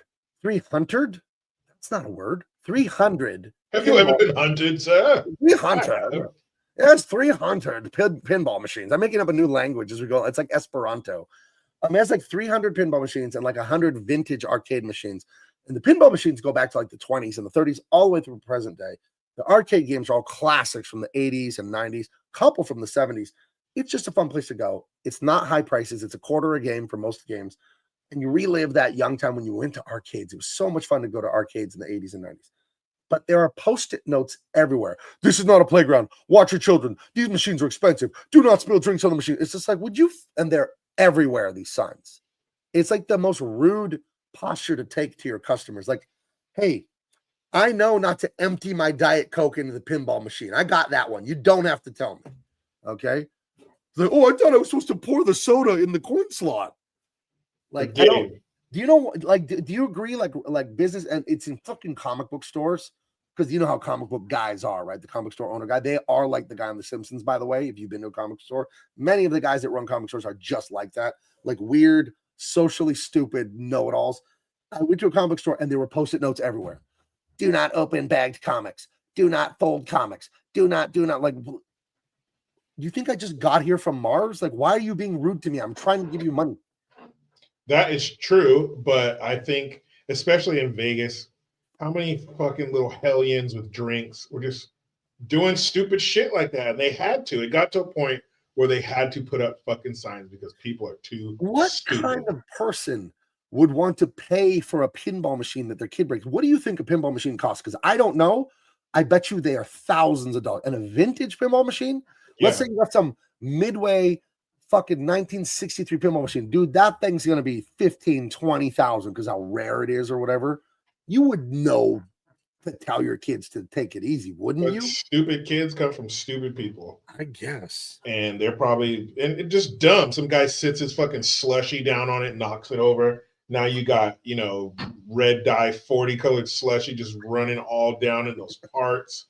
You got to take, man, yeah, fuck that. People are stupid, man. Just like if you've ever gone somewhere, there's any kind of machinery, there's a picture of some like stick figure getting crushed in it. And you're like, who the fuck did that? Some idiot did it. I guess. Some moron did it. Now they got to put a big old sticker on there. Because some dumbass killed himself. I guess. It's like what that senator said to that AOC lady the other day. He's like, you're the reason there's instructions on a shampoo bottle. Yeah, you moron. There's a reason that there's a sign on the gas pump that says don't smoke by the gas pump. Who's doing that? Who's lighting up a Marlboro while you're pumping your gas? Well, some jackass. Well, that's not true. Actually, it won't blow up. Like, use your cell phone while you're. Well, don't take my life in your hands, stupid. Right. Wait till you leave the get. Who has to smoke? Oh, I can't wait to get to that gas station. I can finally have a cigarette in peace. Just have that. Yeah, just have that night. Nothing I like better than filling up my tank with all American 91 premium octane and having a Marlboro Red at the same time. Who's that fucking dumb? You want to sit out there on your farm and gas up your tractor with a fucking Winston hanging out of your face? Go ahead. But when we're here at a gas station inside of a city, don't gamble with my life. You know what I had on the weekend? We were talking about like a month ago. A 7-Eleven hot dog. I haven't had one in years. It was good. It's like 2 for $5 or whatever with a drink, something like that. I usually don't eat crap like that. but it was like a junky little thing like this, like a dirty little secret. It was actually good. I ate them in my truck though. I didn't want to bring them in the house. And Shane, I like it. I ate them in my truck and then walked over to my garbage bins, then came in the house. Yeah, Shane tastes better. Wiping my mouth. My wife's like, "Where were you? Nowhere." Nowhere? You had a hot dog. What? Nothing? I'll tell you where I wasn't. I wasn't eating those hot dogs at 7-Eleven. Not 7-Eleven. Inhaling 2 hot dogs and a soda. I swear to God. It's all day. Oh, and I got the generic 7-Eleven jalapeno chips. Can I complain about this? And None the Miser's onto us. He did say we're never going to finish this movie. What you don't know, None the Miser, is Tombstone is a 52 double impact episode special. We're doing an entire year to get through this movie. Yeah, we're doing 1 minute at a time. Yeah. All day rollers. Jalapeno chips. Can we get the Department of Justice to arrest people that make jalapeno chips? They never taste like jalapenos. They're never spicy. They're never vinegary. You got to get was it Vicky's? Vicky's is the only one. Yeah. Every other one, I want to sue for fraud because they just taste like salt. Hate it. Oh. Yeah, Vicky's are legit. Let's see this. Okay, back to the movie. Comics Xbox. Oh, I did an interview with you on Twitter. You posted it today. Thank you. That was nice. And I told you those first comics I got at the at like a swap meet in Colorado when I was like 11, and you found the exact ones because Gang War was a 6-issue thing in Spider-Man, and you found the one actually with me not telling you which one it was that I found, and that Atlantis Attack Silver Surfer 1989 annual, illustrated by legendary Mark Bagley. Those ignited a young Gabe's brain to make comics when I was about 11 or 12 years old. So yeah, if you go on Twitter, Comic X Books, he had an interview with me today, a short interview, and it was fun. Get to know a little bit about me and what I'm doing in comics. Anyway, back to the movie. What movie is this? I think it's Stoners. What is it? I think it's Wyatt Earp, right? Mm-hmm. Yeah. Wasn't there was a movie called Wyatt Earp with Kevin Mel Costner. Gibson, right? Costner. Oh, Costner. Okay. Yeah, dude, Kevin Costner, man. What a fucking career that guy. He just had that epic Western come out last year. It was a 2-parter, and nobody went to go watch it. I've got to watch it. It must be on Amazon. But the first one was like 2-3 hours. The second one was like 2-3 hours. One came out like in June. One came out in August. It was a 2-part movie, and nobody went to see it. So I'll have to check it out eventually. But it was like a passion project of his, and it flopped completely. So that sucks. Because he makes great movies. It's probably a good movie. Kevin Costner's a great actor. Open Range was great. Him and Robert Duvall. And then he had one that snuck under the radar, man. I think it was in 2006, maybe.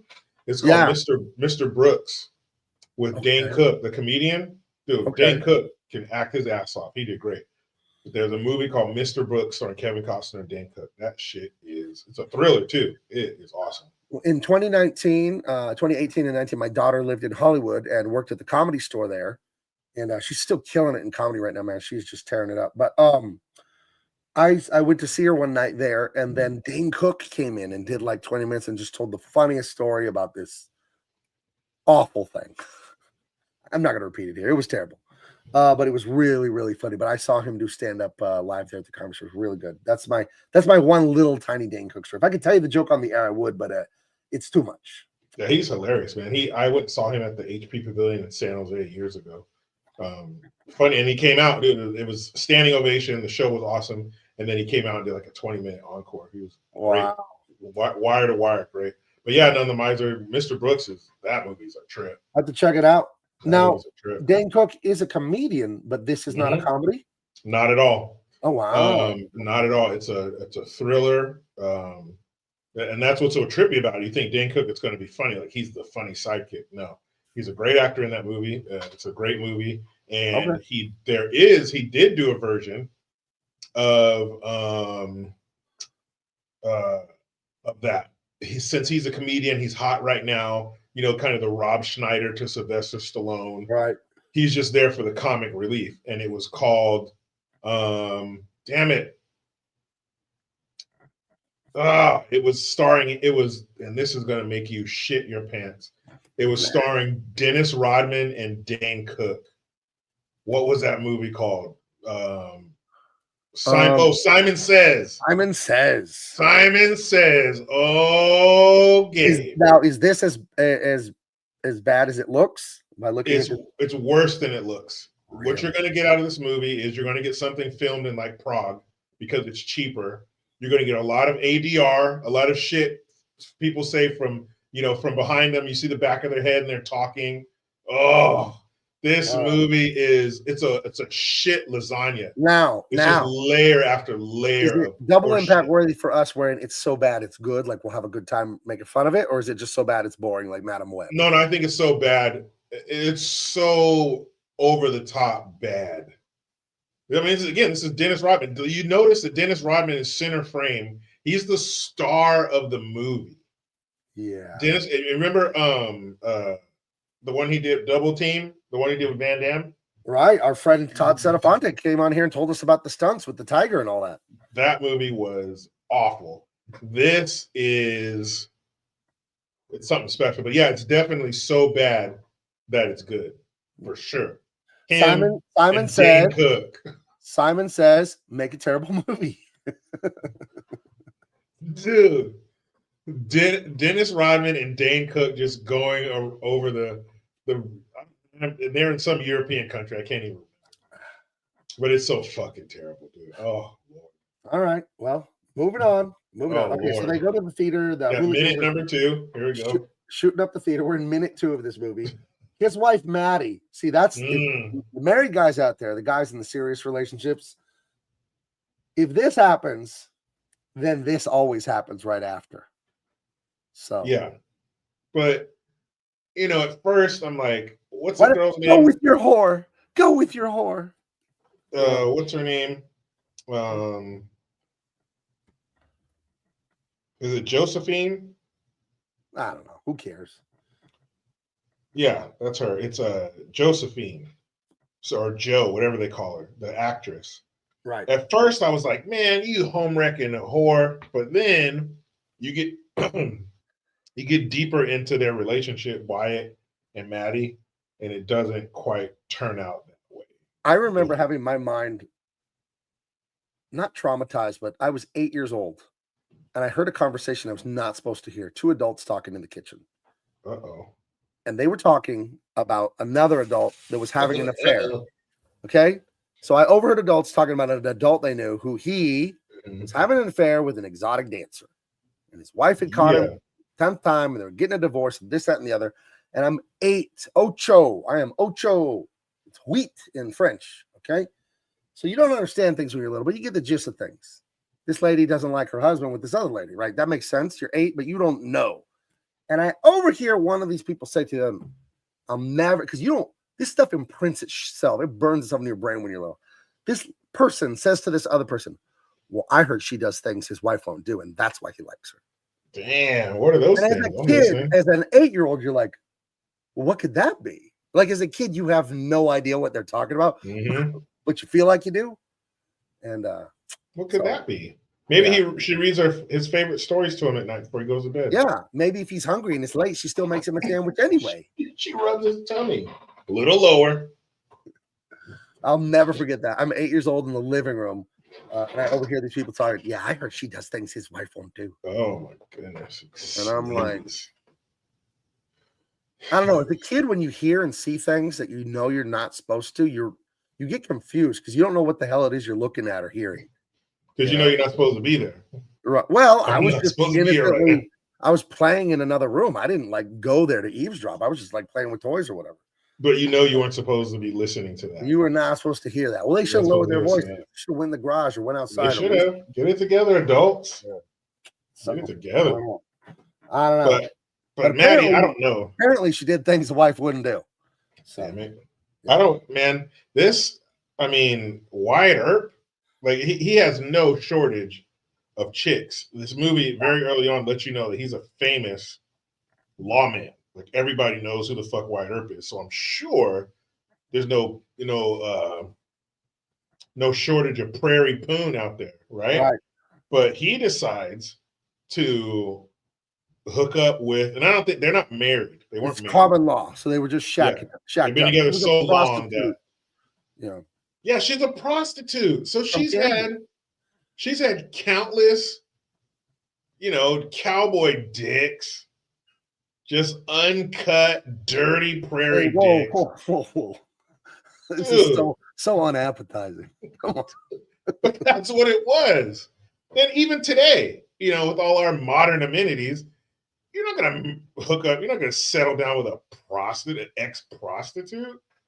It's Hell, not there's too many it's miles not, on that it's not the vehicle. optimum situation. It is not. No. Like throwing a hot dog down a hallway. But throw Oh. into it, you're a Wyatt Earp. Right. What are you doing? I don't But you know. know, whatever. Maybe she was doing stuff that Maybe she was just like the ultimate cook, man, and she just kept him fed. I don't know. maybe she was just like, no, I'll do it. Whatever it is, I'll do it. I don't know. Yes, I'll do it. Well, I I want mean, you there's to, something yeah, to I'll be do it. argued for. You roll over in bed and tell your wife, you know, it'd be good, the biscuits and gravy from that one place. You walk in the kitchen half an hour later, homemade biscuits, homemade gravy, coffee's ready and hot. Like, come on. And that's every day for me, man. It's just food. It's nice, Well, his thing, he rolled over and said something different, probably. I guess. You think it'd be cool if he would go out there and get that big old corn husk and bring it back in here? And she's like, I'll do it. Whatever. I don't That's know. my girl. She was Maddie or Hattie. I don't remember. And they were common law. So Stupid whatever. Maddie. And what a lineup. Look at the lineup. You got, of course, Val Kilmer, Kurt Russell, Sam Elliott, who bring you some coolers. Michael Bean, Bill Paxton, R.I.P. Powers Booth. Jason Priestley, Powers Booth, Billy Bob Thornton, Stephen Lang, Billy Zane, Michael Rooker, Thomas Hayden, Frank Stallone, Robert Meacham.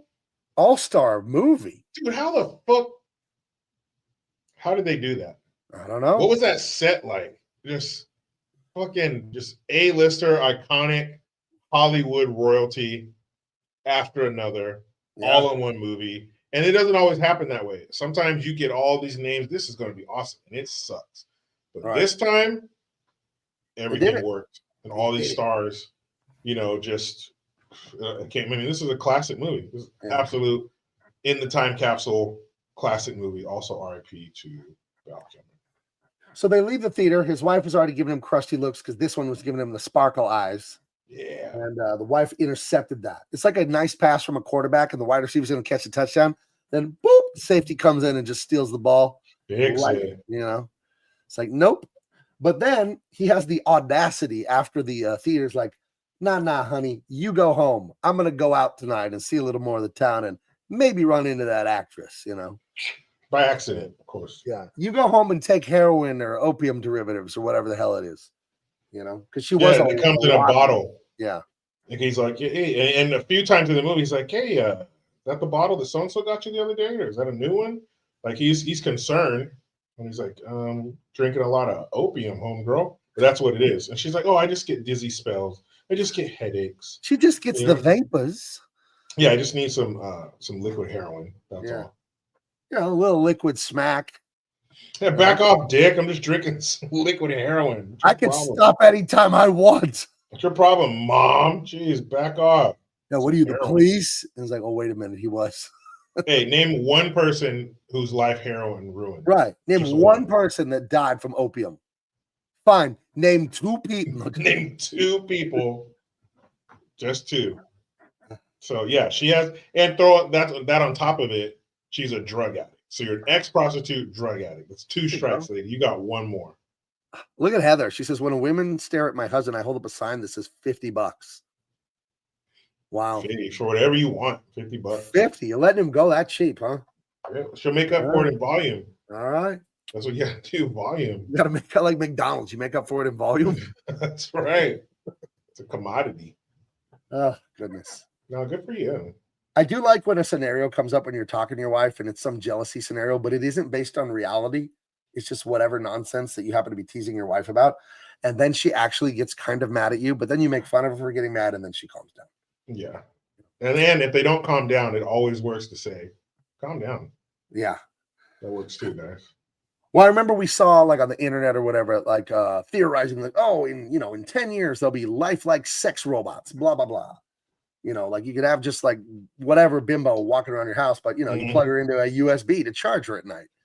Charge that bitch. Yeah, and I told my wife, hey, we should get one of those to be like a maid and a cook and all this. And she's like, no, I don't know. And like, okay, I was like, listen. Did you charge your bitch tonight? Right. Do you really think that I'm gonna buy a sexy C3PO for myself? Do you really think like I'm being serious? I'm obviously joking. So look at Heather. Truth is coming out. Women love to be told to calm down. They love that shit. Hey, calm down.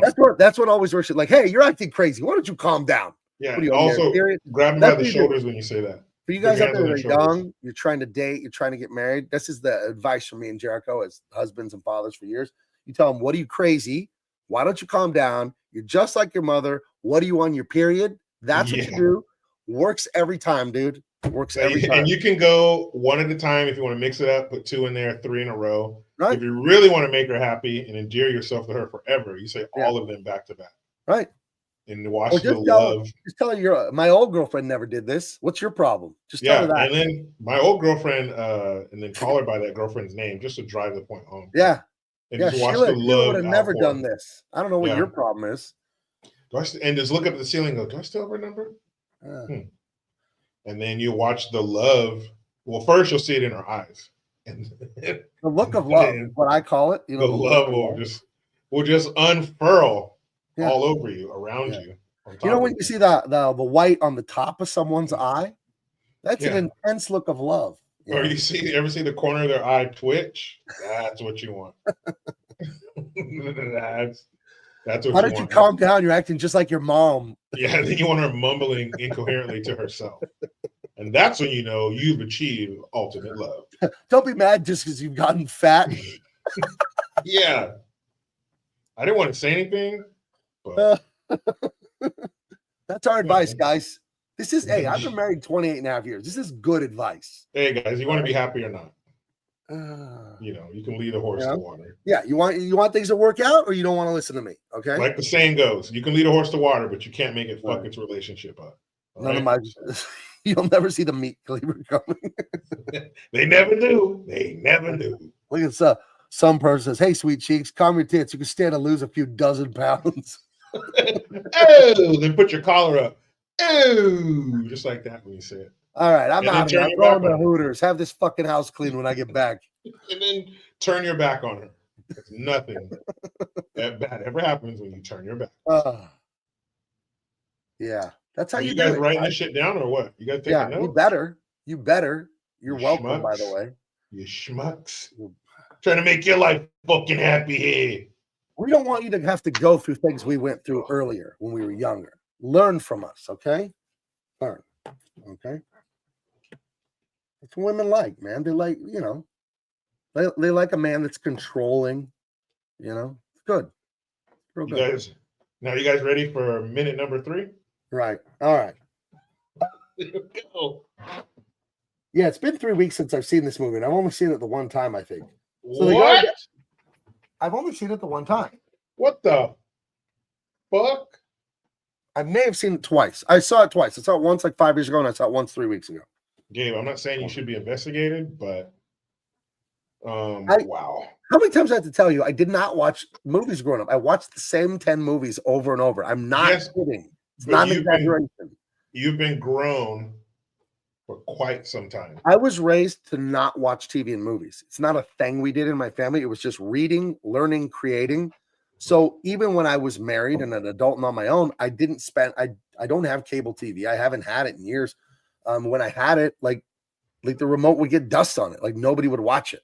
I watched like the NFL on Sundays, and that was it. Like I never was into like Friends, you know, and must see TV on NBC and all that. Like, nah, man, it's like watching TV and movies just not a thing for me.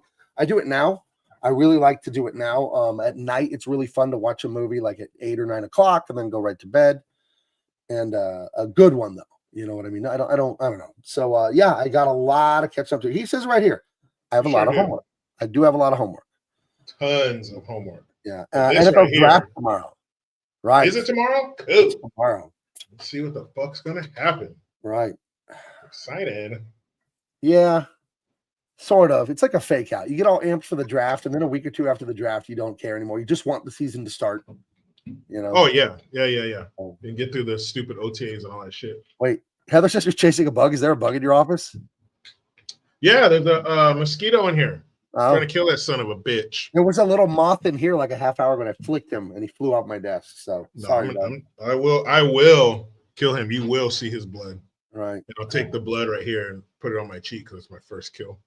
Anyway, he runs into the floozy again at The one gambling house where he's the dealer.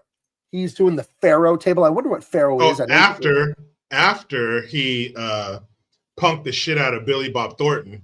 He did that the day before. He ran his ass out of there, remember? Because he was fucking up business. Nobody wanted to go in there because he was a bully and he's being an asshole and running people off. So Wyatt Earp went in there and, man, what do you say? Skin that smoke wagon. Right.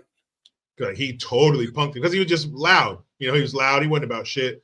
Wyatt Earp got in his face, slapped. I think he slapped him 3 times. He slapped him bloody. He had blood coming out of his lip. And then he grabbed him by the scruff of his neck like a mama cat and fucking threw him out in the street. And he said, don't come back, ever. And then he comes in and goes, hey, how about 25% of the day's take? That sound about right? Basically saying, I just made your business viable again. I'll be taking 25%, bitch. Mm-hmm. And that's his first day there. So he already has a huge income coming in for him and his brothers. Again, central theme, family. Right. This movie is about family. The rampage that he goes on is over family. The reason the reason they're in the town, they say, hey, thanks, Wyatt. You know, this wouldn't have been possible without you. He's like, we're going to make our fortune out here, man. He's like, me and you guys, we're going to do it. You know, we're going to be successful together. So it's all about family. Right. Yeah, they're done being dangerous living as a lawman back in Kansas, Dodge City, Kansas, or wherever it is. I think that's where he was from. And now he's out here to just work regular and make money and not get shot at by banditos. That's the plan. Right. It may not go that way, though, because the Cowboys, that gang of dudes shooting up the theater and killing people at weddings, they are bad hombres, as Trump says. They're fucking dicks. Yeah. And if you're retired, you can have all the time you need to drink Coors. The banquet beer. Coors. I got to get the Sam Elliott. Coors. Right. It's like C-U-U-U-R-S. Coors. But you can see when he has, because this one, of course, he has one of the most beautiful mustaches ever grown. But there are some movies and shit where he's clean shaven and you can see the way his lips look. And it's almost bird-like. Right. Cool. Secretary Not Sure, a proud San Diegan like myself, points out a cool thing about Wyatt Earp is he lived in San Diego for a while. That's true. He ends up leaving Tombstone because his brother, the one that doesn't get killed, leaves also. Goes out to California, and then he ends up leaving. And I think he died in Los Angeles like in the 1920s. Like 29 or something. Something like that, yeah. So yeah, pretty, under 100 years ago. Right. And I like the way they dress. Like everybody's dressed to the fucking nines with the tie and the coat. It looks sharp, but there is one drawback to all of this. It's a lot of wool. It's a lot of layers. It's a lot of heat in Arizona and not a lot of showering. Oh, man. Just baking those clams. Yeah, we would put some stank on it with these people. Dude, when your wife, your girl, whoever finally peels off that corset, you just hear it's steam coming off that clam. Like the clamshell opens up when it's ready, when it's been cooking long enough. Oh, my goodness. Dude, steamed clam for everybody. Man, Arizona's bad enough. Yeah. Ugh. When you're in flip-flops and a tank top and shorts, Arizona is hell on earth. I can only imagine being in all these layers and the vest and the shirt and the belts and the guns and the jacket. They didn't have rayon in 19. No, we're not talking no flowy linen Arab type shit where they know how to live in that fucking heat. No, they're new out west at this point. These are people from England wearing wool coats. Dude, Arizona. That's where heat comes from. If you Google the sun, it'll say born in Arizona. Right. Heather, tell them.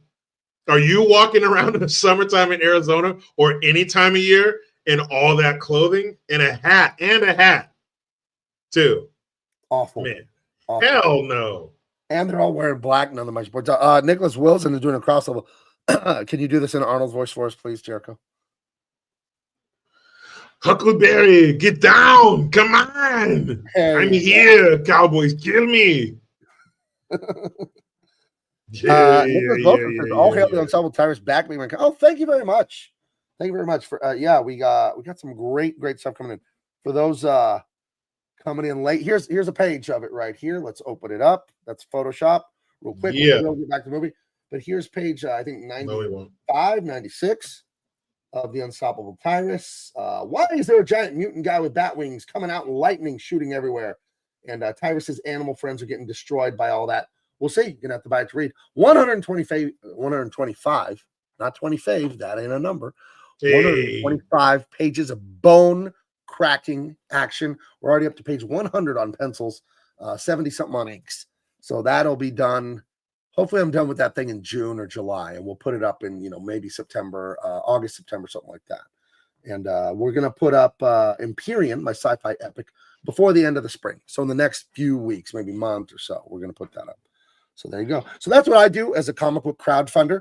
I do crowdfund my books, but I take the risk up front financially. I make the books. I pay artists. I am an artist on the books. I work for free, right? Nobody's paying me to make it. And then I crowdfund it afterwards. That way, you get your book after you crowdfund it. You don't wait 4 years, 5 years, and you never get a book. That ain't right. We see that. That ain't right. That's terrible when people do that. That's not treating the backers correctly. So I take the risk up front because I think that's the way to do it. I think that's the best way to do that stuff. So if I want you to trust me, then I gotta give it first, I guess. So I'm fine with that. Anyway, on to minute 4 of this movie. We got to figure something out, Jericho. We are going slower than molasses. So slower than Coors molasses beer. Molasses flavored Coors. You are having a war with that moth in your office. Dude, there's 2 of them. There's 2 mosquitoes in here, and I'm gonna fucking. There's 2 of them, like double impact. There's 2 of them. I'm gonna take their little heads and fucking bash them together and kill them. Get out of here, you 2 knuckleheads. Go get. Go get. Yeah, minute 3.5. And Doc Holliday looks like you would look in Arizona wearing all those fucking clothes, just sweaty, clammy, and and by the way, his unflappability, I'm pretty sure that's a word, is also through tuberculosis. So this guy's cool as fuck, fast as lightning, charming as hell, and probably at about 85%. And 85% and going down. He is dying, is what they're telling him. His battery is losing juice all day long. Yeah. And he's still the coldest motherfucker out of all of them. Wow. And so Doc Holliday, he insults Johnny Ringo, Michael Biehn, from Terminator 1 and Aliens. That's right. That's fucking Kyle Reese. Right, that's Kyle Reese. He traveled in time to get laid. You ever do that, Jericho? You ever go back 100 years in the past to get some? I've never done it, but I probably would. Especially as a young man. All I got to do is get in this time machine, go back to 18 what? Yeah, I'm there. Wow. Is it guaranteed when I get there? Yeah, I'm there. Heather says he's from Havasu. Now, there's a lot of men in this movie, Heather. You're going to have to narrow that down. Do you mean Val Kilmer or do you mean Michael Biehn? Or do you mean Powers Booth, the other guy on the screen there? Michael Biehn. Yeah, it's a Powers Booth right there. Rapid fire. A great actor, Deadwood, cowboy. The Western on HBO, Deadwood. He was great in that. Mm-hmm. I wonder how the women. Yeah. I wonder if all the women had to put towels between their legs because of all of the mustaches on set. Oh, the testosterone just there. Right? Look at those Look at those stashes. There were like probably 5 or 10 just pregnancies through osmosis on the set of this movie. Like, just being around. Like no one touched these women, but there was so much masculinity just pumping through the air. Yeah, all these women had to go home and convince their husbands that they didn't cheat on them because they were pregnant. No, there were mustaches everywhere. And then they don't believe them, and they bring their husbands on set, and their husbands get pregnant too. Yeah, well, okay, wow, that is disgusting. It's like Junior. Yeah, I have a baby. So this is well for me. I still can't watch that movie. I can't. 20 minutes, I turned it off. So these two get into a big argument. He thinks he's being ripped off. He humiliates him, and then they go back and forth in Latin a little bit. So they find out they're both like smart and educated guys. Yeah, he says, "I hate him," and then he's all, Johnny Ringo's an educated man. Now I definitely hate him. Right. And they go back in Latin, back and forth, and then Johnny Ringo, starts doing his little spinning his gun. Everybody's like, woo, all this shit, and he's twirling the gun around and all that. And he kind of like, it's almost like a battle, like a dance battle.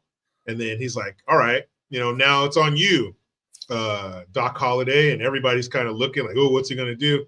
He takes these two little tiny, I guess you call them shot glasses, shot cups. These little tiny cups with handles on them, and he starts spinning those around just like they're guns, making fun of him, saying, what the fuck? That's ridiculous. I can do that with anything. Like if he did have two guns, he'd probably make him fucking cry. But yeah, Doc Holliday just, and it embarrasses him. He embarrasses him in front of everybody. And even still, he embarrasses the shit out of him. Johnny Ringo, he don't want none. He don't want none from Doc Holliday. Even though Doc Holliday is literally coughing up blood to a fucking handkerchief, he doesn't want none from Doc Holliday. He'd rather have a problem with Wyatt Earp because it's easier, because he's faster. One thing that's this is an interesting thing to me that I didn't know until like 10, 20 years ago. One of my best friends like 20 years ago was a Western author. And he's to this day, he's one of the most prolific Western authors in America. He writes like 4, 5, 6 books a year. Peter Brandvold, outstanding Western writer. So I learned a lot about the West hanging out with him. I love to read his books. I didn't know, and America's gotten this wrong in the movies and books for years. The West, it's post-Civil War, so we're the 1870s, filled with black cowboys. And you never see that in the stories of the movies. But so many of the slaves are like, I'm getting the fuck out of Mississippi, and they're in Arizona and Utah and Colorado, but you don't see it in the movies. So it is a bit ahistorical. I didn't know about that. But that would be interesting. Oh, yeah. I think eventually those movies will come, but it would be interesting because one of the greatest lawmen ever is Bass Reeves, and he's a black guy, right, from the South and all that. And he arrested like over 3,000 people. Crazy. So yeah, that is a historical thing that I didn't know about that I find fascinating. And when you hear it, like, oh, they freed the slaves, and then many of them just took off to get the hell away from the people that used to be their master, and it makes a lot of sense. Like they went up to Chicago, they went some out west to be cowboys, and yeah, you go out west, it's a frontier. You could just make up your own life, make up your own story, find your own way. So that would be very, very interesting. So yeah, and it further proves that again, you mentioned you don't hear about black cowboys. There's every year in Oakland, there's a black cowboy parade. We used to go to it when I was a kid. But yeah, I mean, if you leave a place, and not to get too off track, but even slavery is not as bad as they said it was. But you have a place where all of a sudden the other half of it is open. It's almost like it never occurred to anybody. So now, head out west. There's nobody out west. You can stay. They're literally staking claims. You get somewhere first, stake your claim. This is mine. And so in order to get out there, you had to have certain skills. So if black people were just slaves and all they did was pick cotton and work on a plantation, well, how are they going to know how to take care of their horses or how to live out in the open? How are they going to know how to shoe their horses and shoot and hunt and cattle and all that shit? You're not going to learn that on the fly. They already knew that because they were doing more than just fucking sharecropping as slaves. They did everything. So they had the skills, just like the white guys, to fucking head out west. And there was some trial and error for sure. You never been out there. You don't know shit about the plains. You're coming from the East Coast where there's mountains and shit, and the Appalachians and all that. And you're heading out to, Nebraska, where there's not anything bigger than a molehill for 5,000 miles. So yeah, they fucking, there's a lot of them that came out here. Why they wouldn't tell everybody that? I don't know. Well, I think as a writer, that is a untapped resource for amazing stories. Because you add the dynamic of newly freed people trying to find a way. Because with the white people, they're trying to find a way. It's fucking hard enough, Little House on the Prairie. Now you have people with newfound freedom trying to find a way and all that. That, to me, that's fertile ground for some great storytelling. I don't know. But I think a lot of the people, the settlers who were heading out west, had a lot of similarities with the slaves. You had a lot of Italian people and a lot of Irish people who didn't know shit. They didn't know how would they know how to be a cowboy over a black person when they come from the same place.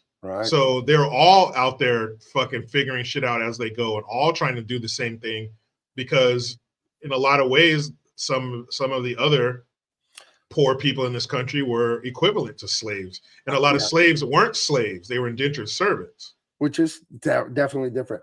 I think the post-Civil War period of the Cowboys, to me, that is the most American period of the history of this country. That just sums up what America is all about. Go and dare, go and take on the impossible and make it happen. Tame the wild, deadly land and see if you can make something out of it. And I fly occasionally, but I prefer to drive when I go to Vegas or even to Colorado. It's an all-day drive. I split it into 2 days now. But there's just something about driving through Utah and Nevada and the mountains, the Rocky Mountains of Colorado, and just seeing the West and just thinking when I'm out there and I'm in the middle of fucking nowhere. There's a spot in Utah where there's a warning on the highway that says no services 104 miles. So you better have gas. It's from Salina to Green River, I think it is. It's 104 miles. Just got, it looks like you're on the moon. There's those giant rock formations and everything. And you just think, oh my gosh, ancestors came through here on a fucking horse, dude. Yep, a wagon with fucking 8 kids. And there was no 7-Eleven to stop and get a big gulp. Yeah, 8 kids, a donkey, 3 horses, right, and some fucking guns. Yeah, man, but you know what? If they made a quote unquote black cowboy movie now, oh, they'd woke it up and ruined it.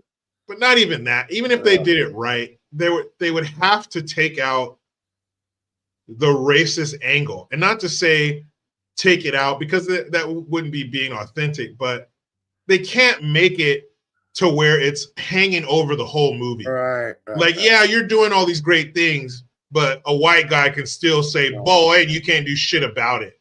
Or whatever. There has to be some equality, to use a word that they've hijacked and perverted. Well, I would say this, like that you could touch on it or have a scene that had it, but like humanize them. If I was doing a black cowboy thing, a black family moving west in their wagon and all this stuff, they're humans. They're not black. Like they happen to be black, but that's not going to be blackity black and white man this and like that'd be so fucking boring, so left-wing Hollywood victim culture. We could mention it. We could have a scene where something happens because it's realistic, but let's make them fully human.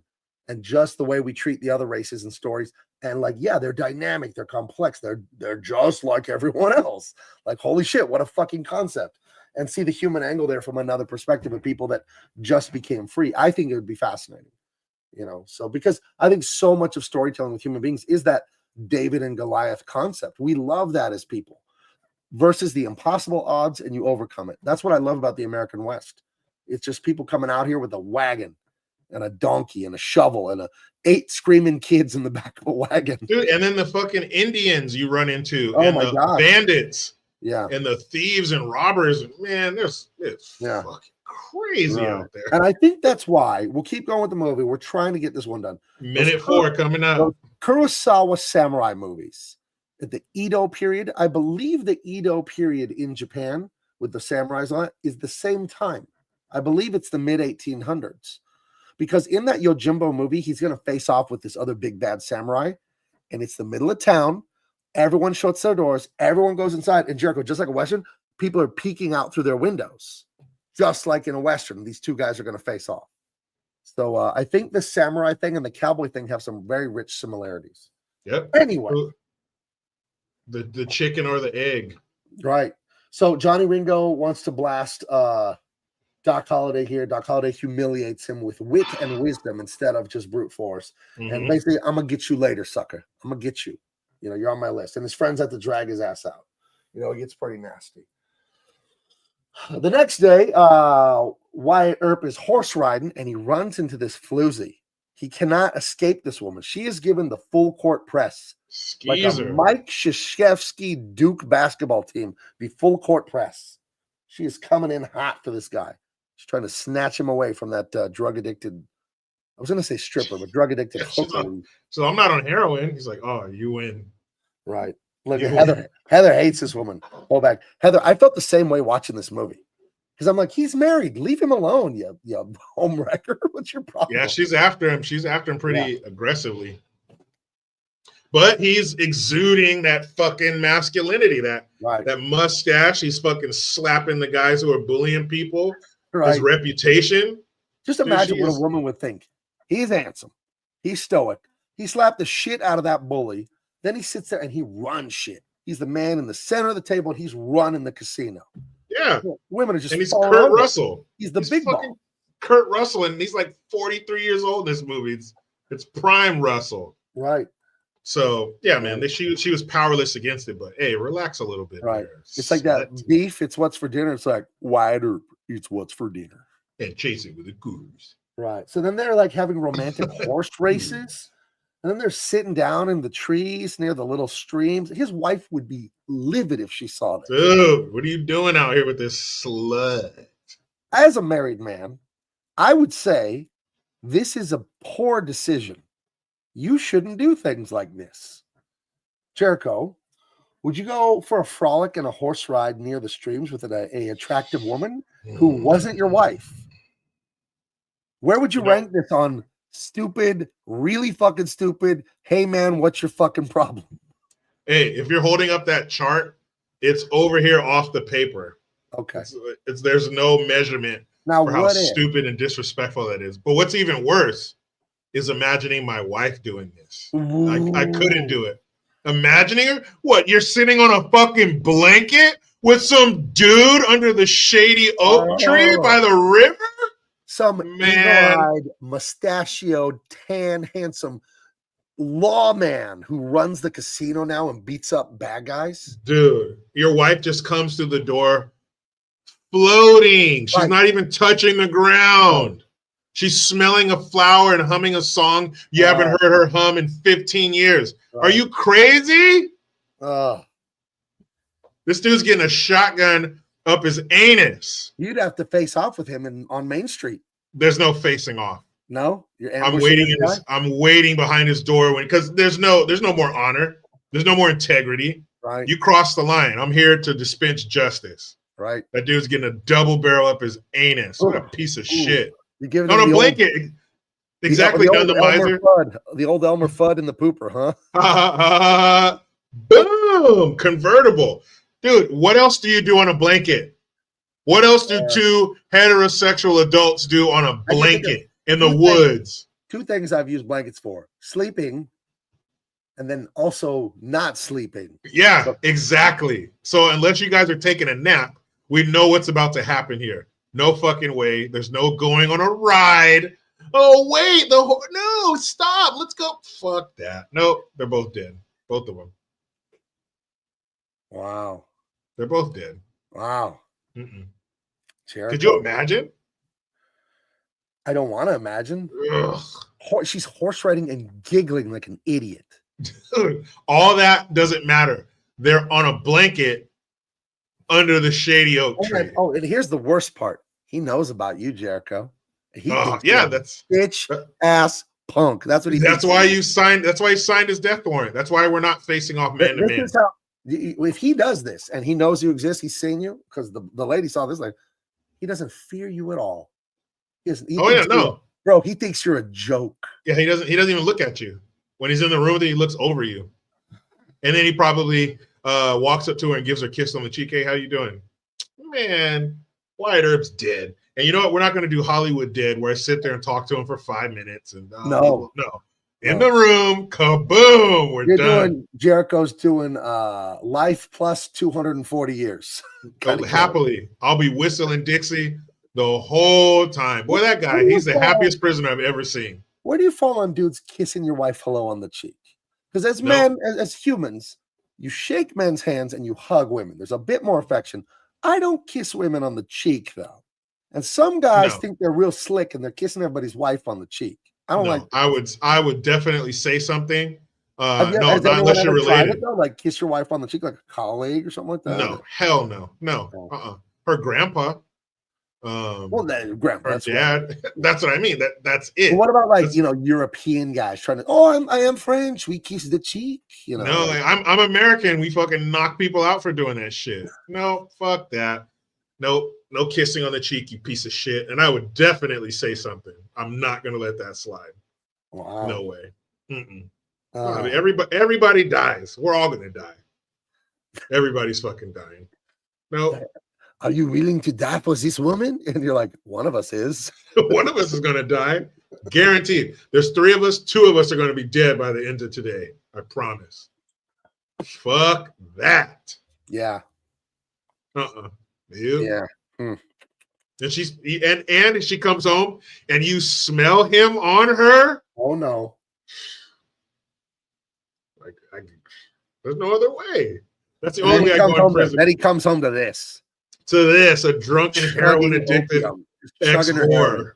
An ex whore. No way.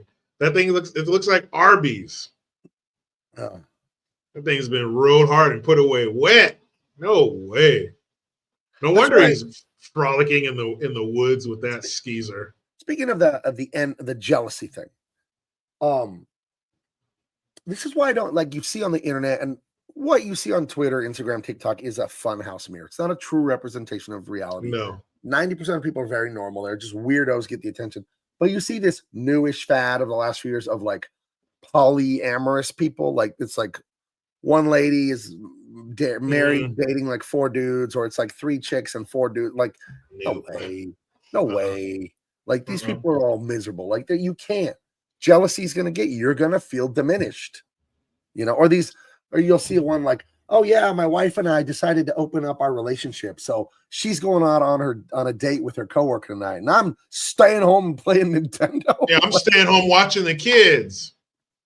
Like when I see stuff like that on Twitter, or whatever, I'm like, this cannot be real. Your wife comes through the door with her beau for the evening, and you're in the living room trying to watch TV, and she's just getting her fucking intestines rearranged upstairs, and you hear it. What kind of man are you to sit? I feel like that's something a psyop to demoralize us. We see it, and it's so terrible, and I think it's fake to demoralize us. That's at least what I tell myself so I can cope with it, because I don't want to imagine that it's true that people are doing it. If people are such depraved, perverted psychopaths, that a man can be convinced that, oh, it's better if we have an open relationship. No. If my wife can get her back blown out by some other dude. And then what really pisses me off is that they try to sell it to you as we're secure in our relationship. Really? I trust you're not secure. Me not wanting my wife to fuck another dude is not insecurity. Called having boundaries and self-respect. Yeah, me not letting my wife dress like a slut in public, that's not insecurity. That's called respect, and it's called a relationship. Dude, what the? You can't justify that. You let some other dude rail your wife, and I guarantee you this: she's getting more outside sex than you are. You just got played, stupid. Yeah, she's getting her back blown out 4 days a week. You're once every 2 months if you're lucky. You're doing a lot of jacking off. No thanks. And then she finally gives you something. It doesn't fit like it used to, huh? It doesn't. It's not as tight as it used to be. Yeah, I don't know. I see so many people and like what they're doing. They're just like cramming a stick in their own spokes of their bike of life. Like they're crashing their bike, but like you're doing this to yourself, man. This is stupid. I got no sympathy. You're 100% jackass if you think that shit's okay. Yeah, that's something I've seen like the last 2-3 years. I'm like, I refuse to believe this is real. There's no way. Your wife's just getting blown out. Well, I told you when I went on the cruise ship with my wife, I'd never been on a cruise ship before, and I went on a cruise ship for our anniversary for like, I think we were gone for a week or 2. We were gone for a week. We went down the Mexican Riviera. So we left LA. I think we hit Cabo, Mazatlan, Puerto Vallarta, blah, blah, blah. And I saw like some people on the cruise ship have a big magnet of a pineapple, and they put it on the door of their room upside down. And I noticed it, and I heard something. I'm like, what? And these are those freaky deaky swinger people. So that's the code. The upside down pineapple is like, hey, I'm cool if you're cool. And but they're on the cruise. This is what they're doing in the cruise ships, man. So, and apparently all over. What is it when people leave their home city and they go to Las Vegas, or they go to whatever, they go away from where they live and they go on vacation, and then they're like diablos. Sorry to break out the Spanish, but they're devils. Like, it's still bad just because you're in a different zip code. It's not different because you went 100 miles from your house. I don't understand this. Do you have a theory on this? What it is? I think it's an excuse. You're looking for an excuse to do that. So now that you have it, hey, what happens in Vegas stays in Vegas, blah, blah, blah, blah. You're looking for that excuse, and you found it, and you're, allowing it to wash over you. I guess. Nah, man, on certain things, the diet's going to be the food's going to be bad. The kids can stay up later. You might spend a little more money, whatever. But that's cool. That's vacation behavior. Right. But doing some over the top shit like swinging or drugs or something like that, you were just looking for That dam was about to burst, and you just found an excuse. Yeah, that's all. My wife and I, we don't even drink. We don't do drugs. Like I think my wife will have a drink like 2-3 times a year. I do not drink at all. I don't smoke, do drugs, or anything. But I was teasing her about getting wild in Vegas because we went out to lunch at Pizza Rock, the greatest pizza in the world, and we got a salad to start, an Italian salad. And the waiter's like, "Oh, do you want pepper on that?" And she's like, "Yes." He's like, "Just tell me when to stop." And he cranks it once, and she goes, "Stop!" And he like jumps and like, dude, tossing pepper in the fucking air. What are you doing? And she's like, "I'm just kidding."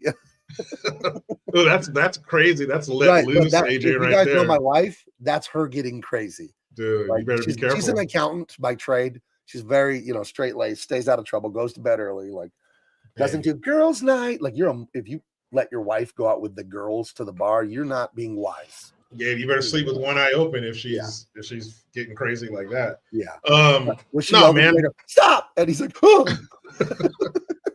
It depends. If my wife, of course, she goes out with her friends. Who gives a shit? No, I mean even the club until 2 in the morning. We're past that stage. Yeah, you're not doing that. But even if it's like you have the girls' trip, that would depend on who she's going with. Right. If it's her and another married friend and they're friends and they want to go, but if it's a gaggle of fucking single whores and then a bunch of them are known for their bad decisions, fuck no. What the fuck? Is that a real question? No, if your wife's gonna go with like her sisters and everyone's married, all the aunties and all. Yeah, they're all on the same page, sure. Yeah. But the single whores, no, you're not rolling with them. No thing. And not even that she would do anything, but they're going to put you in a situation that you shouldn't be or wouldn't want to be in. So right, you're going to be fucking giggling like an idiot, riding a horse and sitting on blankets with dudes. Yeah, with gorgeous dudes with this gorgeous hair and this amazing mustache. Yeah, the mustache alone is going to get her pregnant. Probably looks fucking great with his shirt off. No fucking man pits, He has the dick root at the bottom of the hips. No, he has body hair, but it's the good kind where he doesn't look like an ape. It's the kind that just makes him look like a Greek. It's just right in the middle. It's like a V. He's got the big up here, and then the treasure trail down to his fucking. Right. Yeah, down it's not the fucking Cro-Magnon body hair. Yeah, down to his fucking fat dingus. I don't think so. Yeah, you're not riding roller skates with this guy, let alone a fucking horse. Yeah, he has a 24-ounce Arizona can hanging off the front of his fucking body. I don't think so. That shit is still 99 cents. Hell yeah, it is. The guy I saw an interview with him, he's like, there's no reason to raise the price. So we don't have any debt. He's like, there's no fucking reason. It'll always be 99 cents. Genius. Wow. Yeah. I mean, how much does tea cost? Not much. Yeah, they got it on lockdown. So, Arizona iced tea. I don't know. They stumbled across something there. I used to so I'm in my weight loss mode now and I eat good. I don't drink, I don't drink calories. I don't drink sugary drinks. I like them, but I don't drink them. So I don't have Arizona iced tea, but I did love it back in the day. Fat Gabe loved it. Fat Gabe ice cold, whatever your favorite flavor is. That Asian one with the honey green tea, a bag of Doritos, and then like those all-day roller hot dog from 7-Eleven. That was a good treat for like $3 when I was in college. Because the dog, I think it was like 2 for 99 cents in like 1998. Bag of chips like 75 cents, and the drink was 99 cents. You're getting out of there for under $4. It was a nice little meal.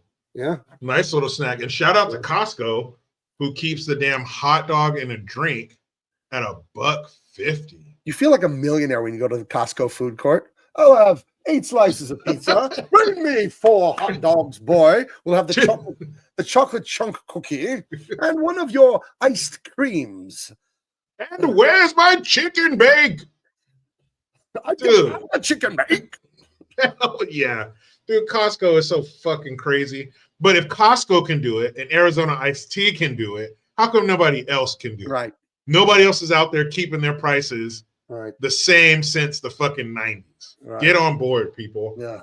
You dicks. Anyway, he has his date with the floozy. The whore. Not a date. We were just talking. Yeah. Nothing. We didn't do anything. Yes, you did. Just like David Lopan and Egg Shen and Big Trouble in Little China, your souls fucked each other. You guys haven't yet, but your souls are laying there in a heap smoking a cigarette right now. Yeah, and he was in that movie, by the way. Kawinky Dink. Right? That's why he did this movie. He's like, no, we're gonna soul fuck in this movie. Right. Which is worse. And then see, here's another part. This them riding their bikes and ending up on the sex blanket is the knife in between her shoulder blades. But this scene right here is where he twists it to bring about her death. Because when he's hanging with the actress Floozy, he says, she goes, "Are you happy?" No, what kind of question is that? Of course I'm happy. You know, what's happiness to you? Room service and traveling. And I just want to have fun. I know I'm not supposed to have fun because I'm a girl, but why? I just want to have fun and room service. So then this fucker, this mustachioed fucker, goes home to his heroin-addicted ex-prostitute common law wife and says, "Hey, why don't we just get out of here? You know, let's have room service." And he basically repeats her line. If the wife knew that's where he got that, oof. Yeah. Oof. You brought that high that you're on from this whore home. Oh, not good, Wyatt, you fucker. See, you brought that.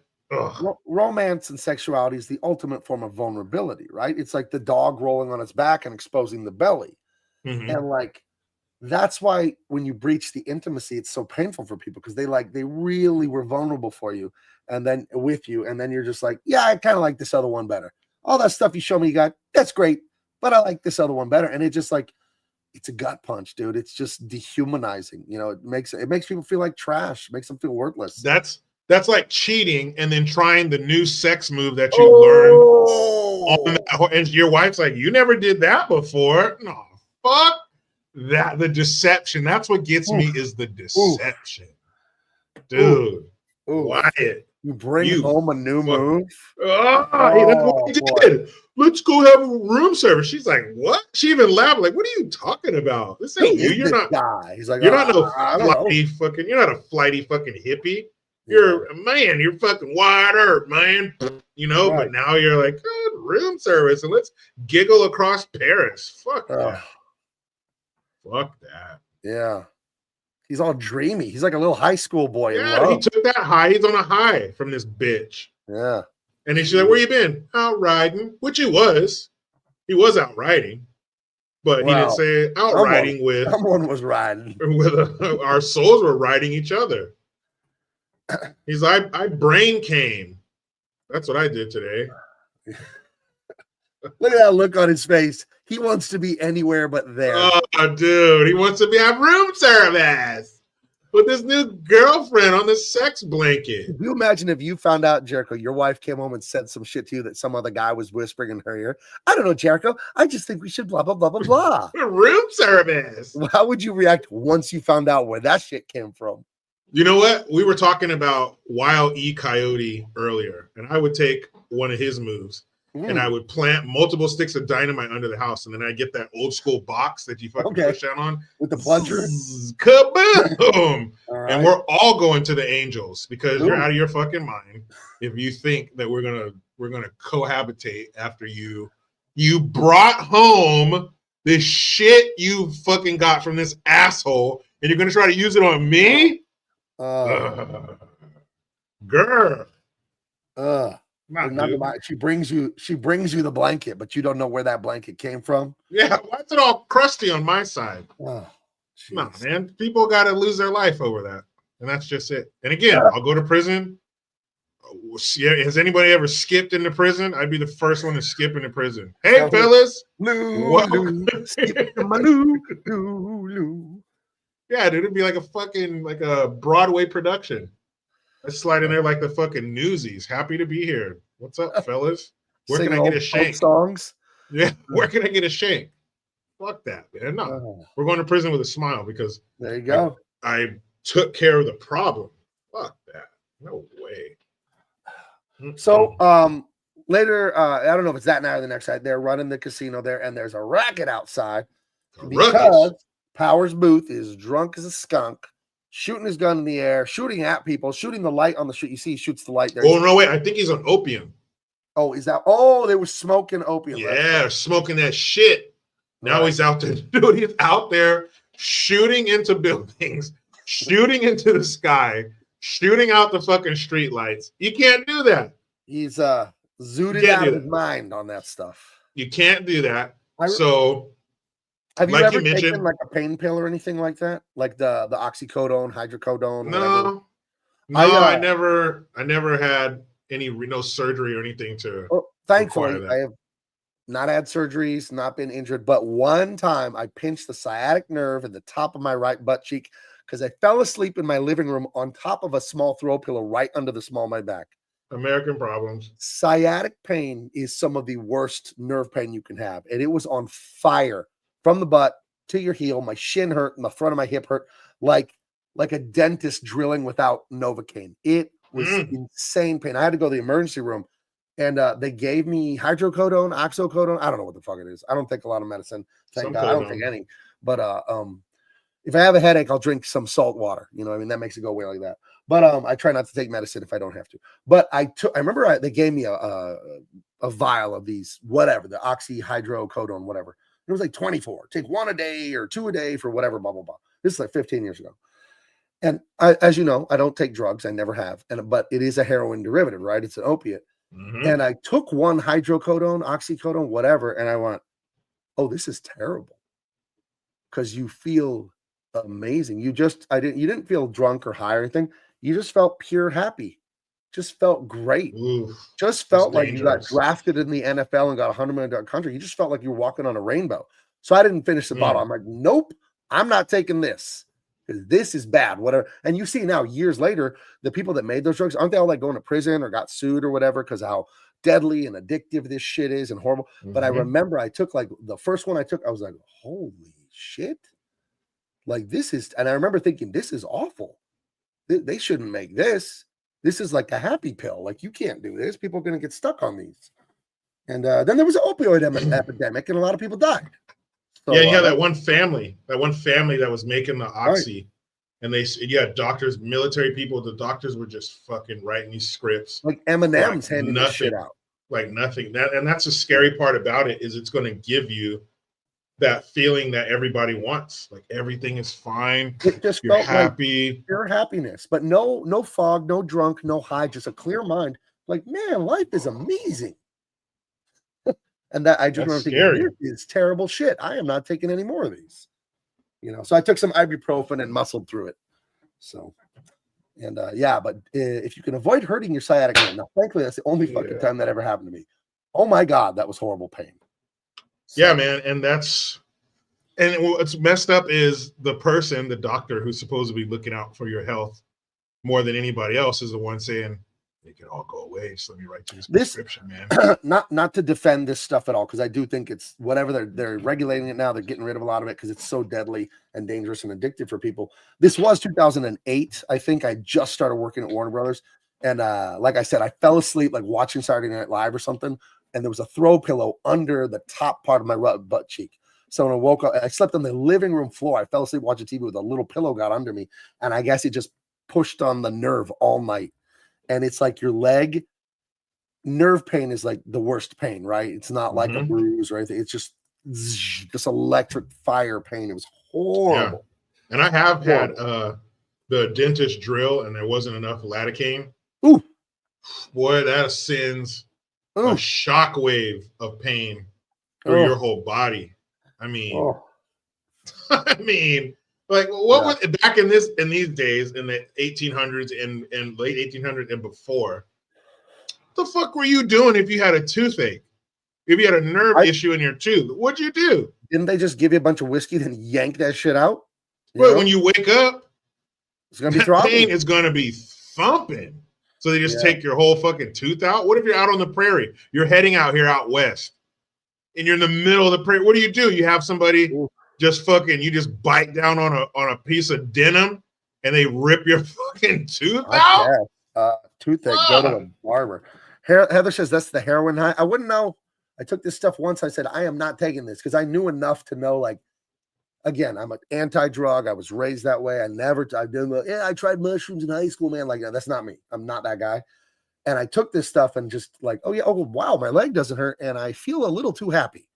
Like life feels perfect, and that's weird. See, a lot of people I knew don't intuitively, like, you know what? I'm not taking any more of this shit because this is not good. You know, to me, that's, and I think it's a good thing that I believe that it's very possible that taking that shit once could be it. So that's why I just stay away You know from what that my shit. uncle told me?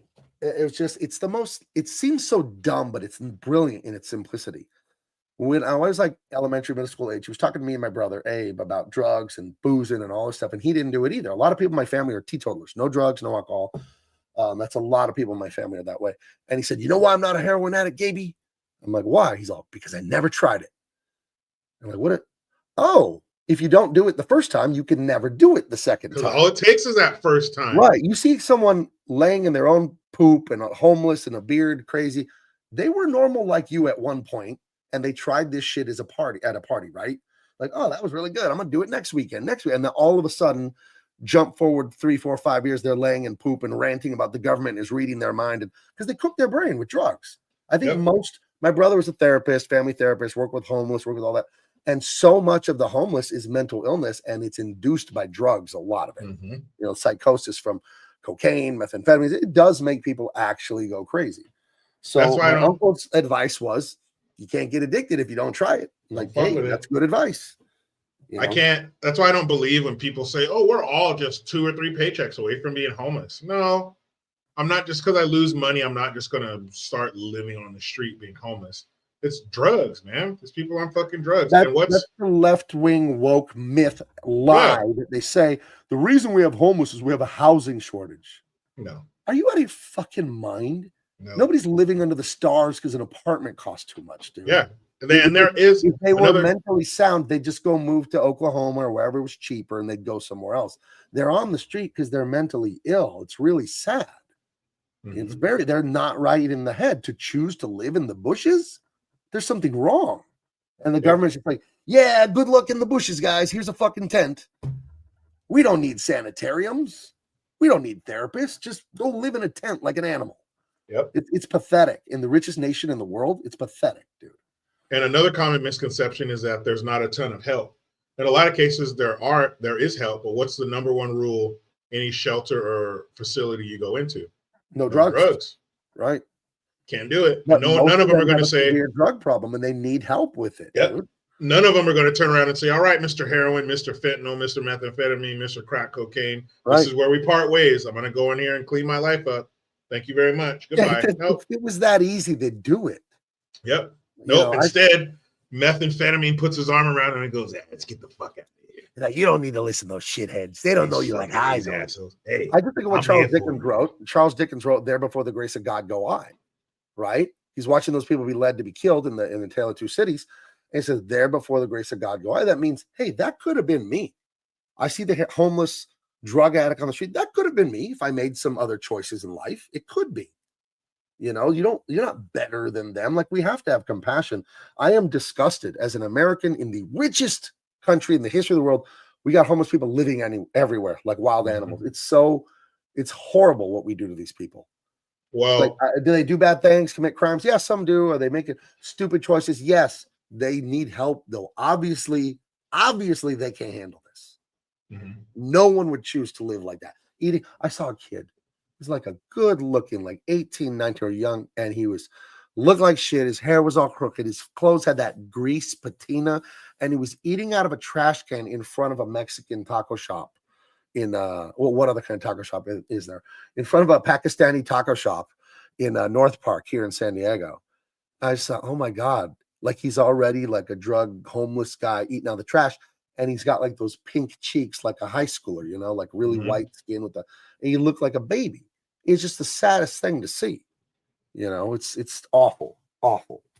Yep. So, it's terrible, man. It really is. And they need to, they can do something to well, if we had all that fucking money for USAID to do every other stupid thing on earth we're doing, why don't we use some of that for something like this for citizens that have a horrible problem?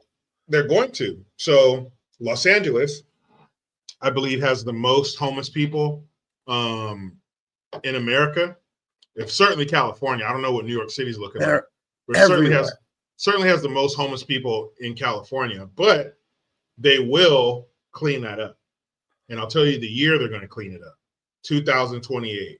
What's coming to Los Angeles? Gavin Newsom is running for president and the Olympics. The Olympics, that's right. Right. They're gonna fucking take all those homeless people and Skid Row and all that shit and the encampments and the filth, and they are gonna fucking bring in the property brothers to just flip that city. And Right. when they leave, they're gonna do that effect where they wave their hand over the camera, and when their hand makes it to the other side, it's gonna make that harp sound, and it's gonna be a brand new city, and the buildings are gonna be clean, and shit's gonna be repainted, and the roads are going to be paved, and everything's going to look new. And is this Los Angeles? It doesn't smell like fucking heroin and piss anymore. What happened? Where did all the needles go? Where are all the vagrants mumbling to themselves, shitting themselves, and punching you in the face? Where'd they go? Don't worry about that. Los Angeles is ready for the Olympics. That's right. And all those homeless fucks are going to be gone for 2 weeks. Just think the summer of 28, it's going to be the Olympics and Gavin Newsom running as the Democratic candidate, I'm convinced.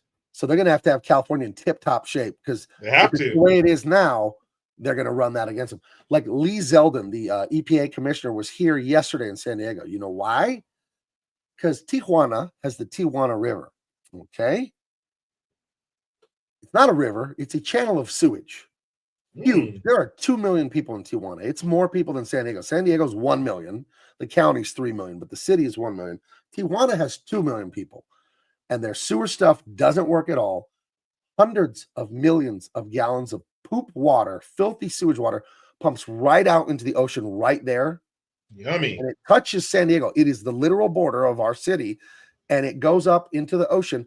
And the beach is in Imperial Beach. Imperial Beach is the last beach before Mexico. It is the beach that is on the border in San Diego of Mexico. That beach has been closed for over 3 years because of poop in the water. Now it's gotten so bad. Coronado, where the Navy SEALs train, Navy SEALs are getting sick swimming there. That's 15 miles north of the border. So Lee Zeldin, the EPA commissioner, was here flying in a helicopter over Tijuana, and Trump was talking about it last week. So finally they're going to do something about it. But San Diego are beautiful beaches here. The southern end of town being ruined with shit water from Tijuana.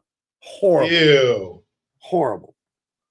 Horrible. And why would you man, I mean, we got to get back to the movie, but there are so many fucking things we need to fix in this damn country. You believe that, though? And they're just like, yeah, we'll just pump it and it'll just flow north. It's fucking disgusting. But why do our airports and train stations and our bridges and why is it not state of the art, updated for the population we have now?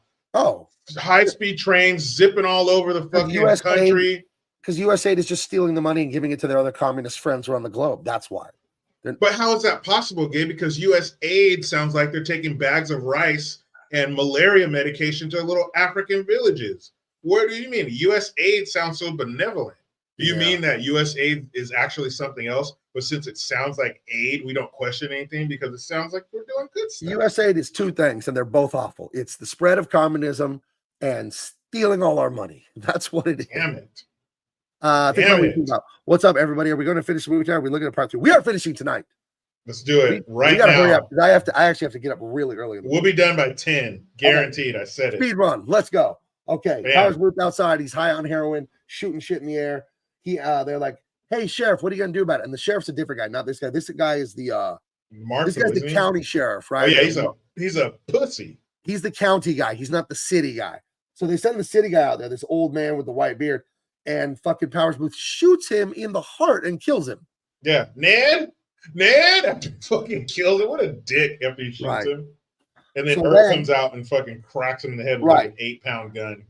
Knocks him the fuck out. So then it goes down. Powers Booth boys, the gangsters named the Cowboys, they come out to defend him. Wyatt Earp and his brothers are trying to arrest him and trying to get some law and order going. And it basically gets to a point where the Cowboys, that's the name of the bad guy gang, like, we're going to get you guys. We're going to fucking kill you. Maybe not tonight, but we're going to get you because there's a crazy, intense standoff over this because they don't want Powers Booth to be in any trouble.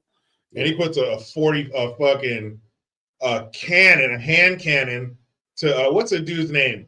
He's always all throughout the movie. He keeps saying this fool's name because he keeps letting him live. Like he lets him be the messenger. Right. Right. That's right. Stephen Lang, Ike, another fucking huge actor. Right. But so he puts a gun to his forehead and says, "Your boys might get me in a rush, but not before I turn your head into a canoe. Tell them to back off." And the guy's like, man, he's bluffing. Rushman's like, no, he ain't bluffing. He ain't bluffing. Back off. And that's when he starts saying, yeah, we're going to get you, Sheriff. Might not be today, but we're going to get you. He's so fuck Ike so up. now the big dynamic for the story is Wyatt Earp and his two brothers and their wives, they came to this city to get the hell away from Kansas, to get the hell away from the danger of having to be the lawman. He just wants to have a normal life, make money, and raise a family now. And like in The Godfather, when I think about, they pull me back in. So now he's pulled in basically to being the de facto law. He doesn't want to be, but it's starting to look like it's heading that way. He's not agreed to it yet. He's still resisting. I still just want to be a normal guy, but I do know how to handle the bad guys. So it's starting to head in that direction, you know, and he doesn't like it. So yeah, they go back, they talk things out. You know, we don't like, and then the bad guys ride through town. Let's see. Oh, and that marshal guy, whatever, he makes an ordinance: no guns allowed in town, which violates the Second Amendment. Which did it? But he says, "You're not saying you can't have them.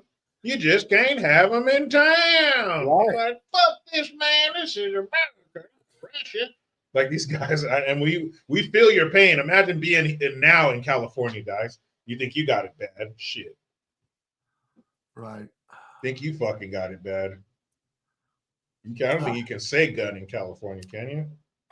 Yeah. So smash cut back to the casino where Wyatt Earp runs the Faro table and this and that. And Doc Holliday, he is killing that big lieutenant of the Cowboys, Stephen Lang. I forget his character's name, but he's Stephen Lang in real life. He's killing Ike. Yeah, something like he says, 16 hands in a row, you're cheating or whatever. Like 16 hands in a row, he probably is cheating, you know. But to accuse somebody of that bad at this, you know? To accuse somebody of cheating, though, that's quite the accusation. You better have some proof of that. Right. So he gets real contentious. They want to kill each other, but they don't. And this guy does end up leaving. And Doc Holliday, he has a real bad coughing fit, and he coughs up blood, and then he faints too. Yeah. After their confrontation, so it's bad. You know, he's got to go lay down and all that. And his girl, she is an enabler for sure. Right. They're telling, hey man, Doc, you need to go rest or something. She's like, no, fuck that, baby. You can stay. You play for 24 hours straight, man. You can do it. So she's a total fucking enabler because she likes the fast life. She likes making that money. She likes, she likes getting in these near death fucking shootouts and pulling knives and guns and robbing places. The kind that wants to do it right after they almost get killed. She's like, she's gonna leave a lot of scratches on your back and shit all like that. keyed up. But it's like a Ferrari. About the whole liking crazy women thing. So I think most guys at least say they like that. I've never understood that. Why you would ever want to date or be married to? They definitely have anything to do with crazy problem. Girls have daddy issues. These guys obviously got mommy issues because it's like driving a Ferrari. Yeah, it's cool on the weekend when it's sunny to put the top down, but you're not going to be sitting in fucking 2 hours of traffic commuting in your fucking, F50. It's not like it's cool sometimes to look good, but you don't want to fucking deal with that. I want to sleep peacefully. I don't want to not trust the person I'm sleeping next to, Yeah, man, fuck that, dude. That shit. But they're missing something. There's a reason they're attracted to those women, just like it's a reason those women are attracted to some dude who's fucking always leaving her with a fucking ribeye over her left eye because she got mouthy. Some guy just fucking giving her a 2-piece in the ribs and the chin. And no biscuit. And she's like, no, I don't want to press charges. It's my fault. He said he wanted them over easy. I made him sunny side up. It's my fault. Here's Antonius with the 1,000-yard stare after having a crazy chick. Never again. Not worth it. Dude, he's not even looking at you. He's looking through you when he said that. When he came home and his clothes were in the front yard on fire. Yeah, dude, if you make a fast movement around him, he's going to flinch. Oh. Something fucking... Oh, chill, man. I was just reaching for the pepper. Oh, sorry. You just brought me back for a second there.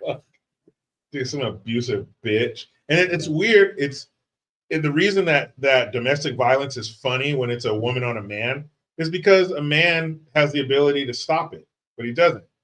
It's not funny. It seems incongruous, even though it's it's not funny when it's a man beating up a woman because she can't stop it. Dude, but we'll laugh at a guy. We can see a guy with a black eye and a bloody lip, and you'll fucking laugh at him. You're right, but this is no longer funny. He says almost 9mm in his melon. Well, that's when it's not funny anymore. But what part did you play in this, sir? That is, she's obviously cuckoo for Cocoa Puffs. So think about what you think about. He's reading from his journal again. He says, imagine being with Kamala Harris. That would be crazy. that would be, you definitely have to put a sock in her mouth or something because she'll make her dick soft. Once she starts laughing, starts cackling. Straight up Kamala, it's soft again. So yeah, you gotta approach that with some kind of gag. So anyway, we get a confrontation. He's laid up. He's laid up in the hospital bed. Dude, smoking a cigarette. Yeah. The doctor's telling him everything he has to do, and then she's giving him cigarettes with his lung. For those of you that don't know, tuberculosis is a lung disease where nodules grow in the lungs. So, yeah. Yeah, and again, she's the enabler. Do you think your wife would sit there lighting your cigarettes for you when you have tuberculosis and you just had a coughing fit that rendered you unconscious? No way. My wife would be throwing my cigarettes in the toilet, not sparking one for me while the doctor's still in the room. Jeez. Yeah. And here's just the beginning of the end of the West. Equal pay for equal work, regardless of sex? Nah. Yeah. Once you get in the kitchen and make me a sandwich, how's that? Hey, why do you still have shoes on? And why are you not a child? Get out of my face. Yeah. Sandwich, pregnant, no shoes. Those are the rules. And you could you could give your wife a fucking give her one across the chops right in front of everybody. And they'd be like, no mayo on this sandwich. He clearly stated no mayonnaise. So what is it? Take that one. I got those hamburgers that had no patties in them. My son, ripped, 6-pack, muscles everywhere, never been fat. I always tell him, don't get fat. It's hard to lose weight. He watches what he eats. He exercises. He's a disciplined guy, my son. Doesn't eat carbs almost ever. But he got a carne asada burrito last night and doesn't want pico de gallo in it. Pico de gallo is the chopped tomato chunks with the onion. I'm with you. I'm with you on that. I don't like it. It's mushy. What is it when you go to a place, you say, hey, no pico, and then it's like extra pico in your burrito? Like what's going on there? Because he finally said, okay, I'll eat a tortilla, I'll eat some carbohydrates. He gets home, he takes a bite, he's all, wow. So I broke my no carb rule for this, and it's just filled with half tomatoes. I hate that. No pico. Fuck that. I don't know what it is. Pico de gallo on a chip, okay. In a burrito, nah, get that shit out of here. Pico de gallo is useless everywhere. You could just have real salsa. What are we doing? It's awful. I think when he said no pico de gallo, I think they heard him say, put in there whatever you want. I think that's what it came across. Right. Okay. This guy loves this shit. No, don't like it. Geez. Keep the pico. Fuck the pico. Yeah, no good. My campaign slogan. No good. You know what my son did last week that I'm going to attempt? He did a 7-day fast. It ended up being like 7.5. Water and electrolytes. He had water, and he would take potassium and magnesium and salt and drink salt water sometimes. Because you got to keep the electrolytes or else you're going to get woozy and stuff. You're going to get dehydrated. But he did 7. I almost did 3 last year. Remember, Mars didn't convince me to do it because I think he did a 3-day fast. So I'm going to try the 7-day fast. I'm going to try it eventually. Whole week. So yeah, that's insane. So Adrian, girl, have those homemade biscuits waiting on day 7. That's right.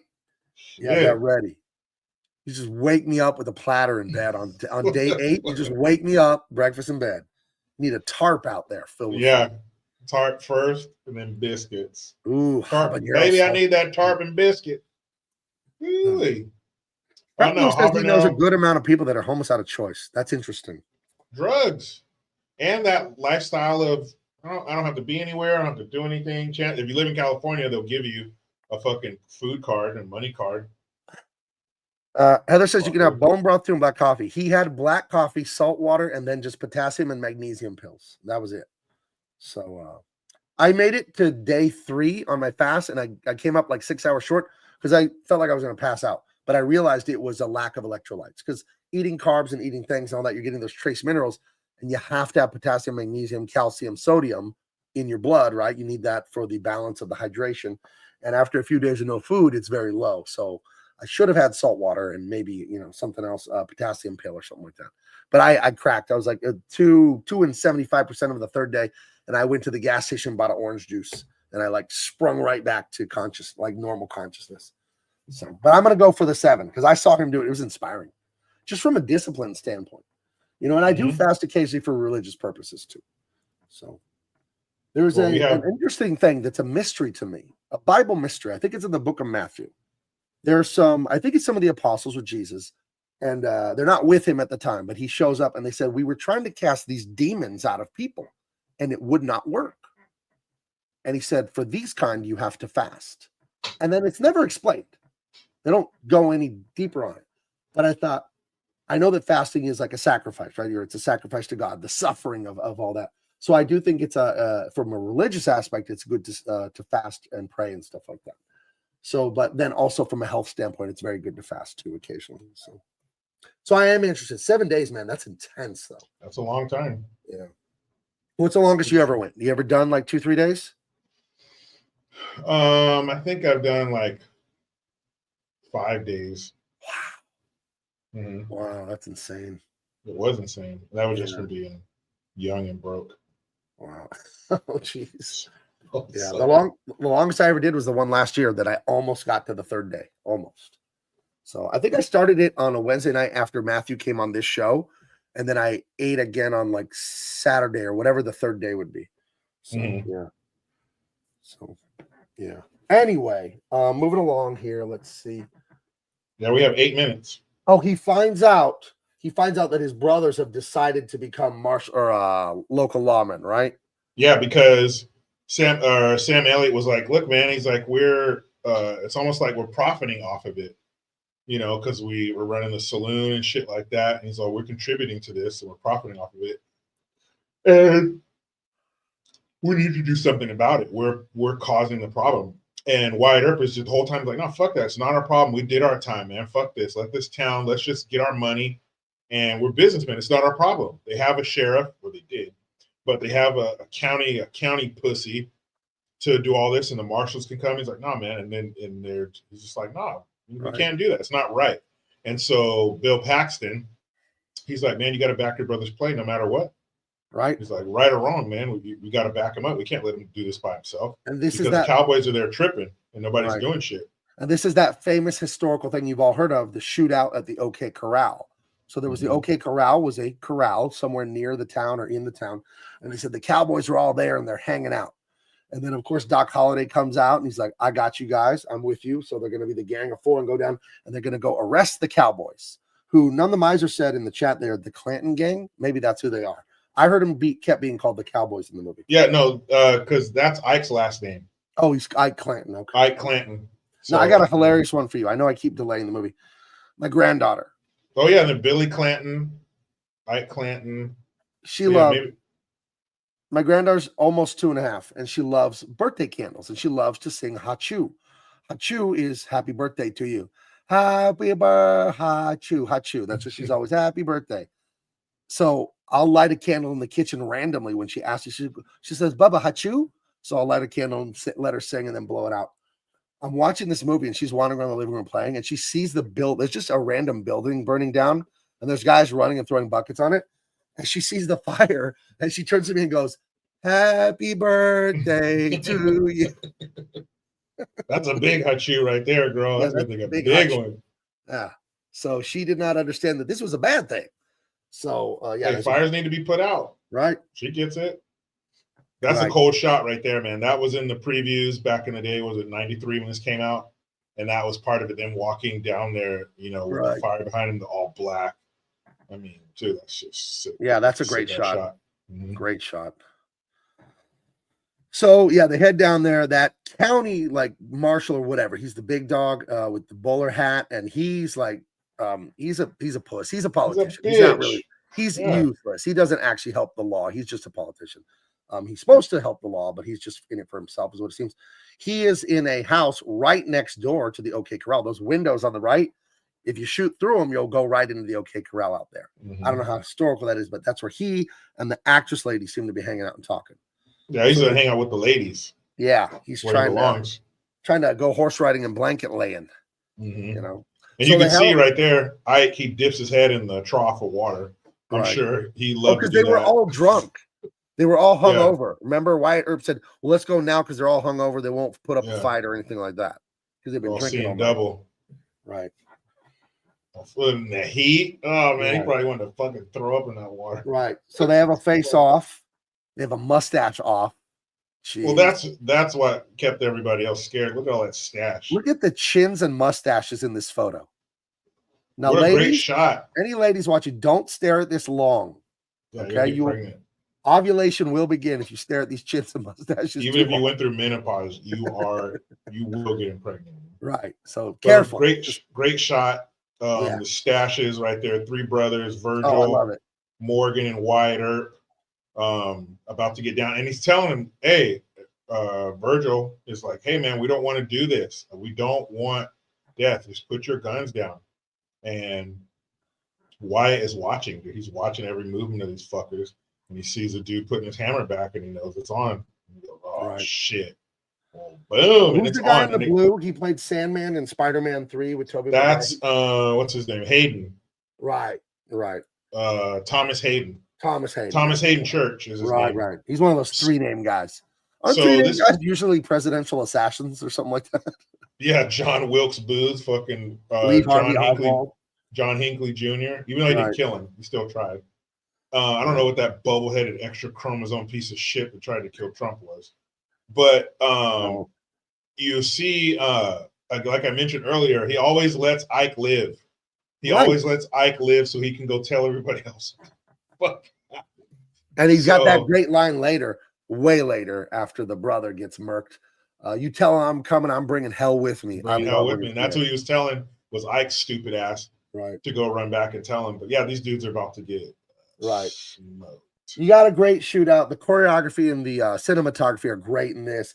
You get some real, not ninja moves, but some real neat stuff from Val Kilmer in this, spinning around and doing some real cool. Oh, dude, when he walks up on that dude, the guy when he walks up on Thomas Hayden Church, and just fucking boom, boom, boom, boom, boom, boom, just rapid fires his ass in the chest. Right. That shit was awesome. Look at that. He's at 85%, people. That's not even 100. And that sweat isn't from the sun. That's from the fucking that's from damn tuberculosis. It's just tuberculosis fever. If it was 50 degrees outside, he'd still be sweating like that, dude. That man's running on fucking tuberculosis right now. Right. Dude's Yeah. Oh, yeah, that's right. Doc kind of kicked it off.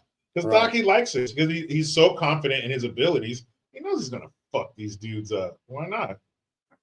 He's like, let's do it, sweetheart. Right. So those fools got blasted. You got fucked up. Right. And back then, just because it happened so frequently, I think these guys still had PTSD, nightmares. Sure. You guys are still fucking dealing with that. That's not just, oh well, it's savage out here. Good night. These guys fucking, I'm sure they dealt with some shit. Well, remember, that's the thing that Wyatt Earp is telling his brothers, like, you never killed a man. I did. You don't know how horrible it is. He says something like, I still see his face or hear his cries, or like he's traumatized from being a lawman and killing dudes. And he tells his other brothers, you don't want this shit. You don't want to do this. Mm-hmm. And the one brother, Morgan, Bill Paxton, he does get shot, but he does kill some people. And he does reflect to him later, like, you were right. Like, it's awful. Like, killing people is just like, it make you feel tell you, dog. Tried to tell you. But some people, they can kill people, and not necessarily like a psychopath or sociopath, but I think regular people who are put in a situation where they have to take somebody's life. I think if it's as long as it's justified, like there's stories of people.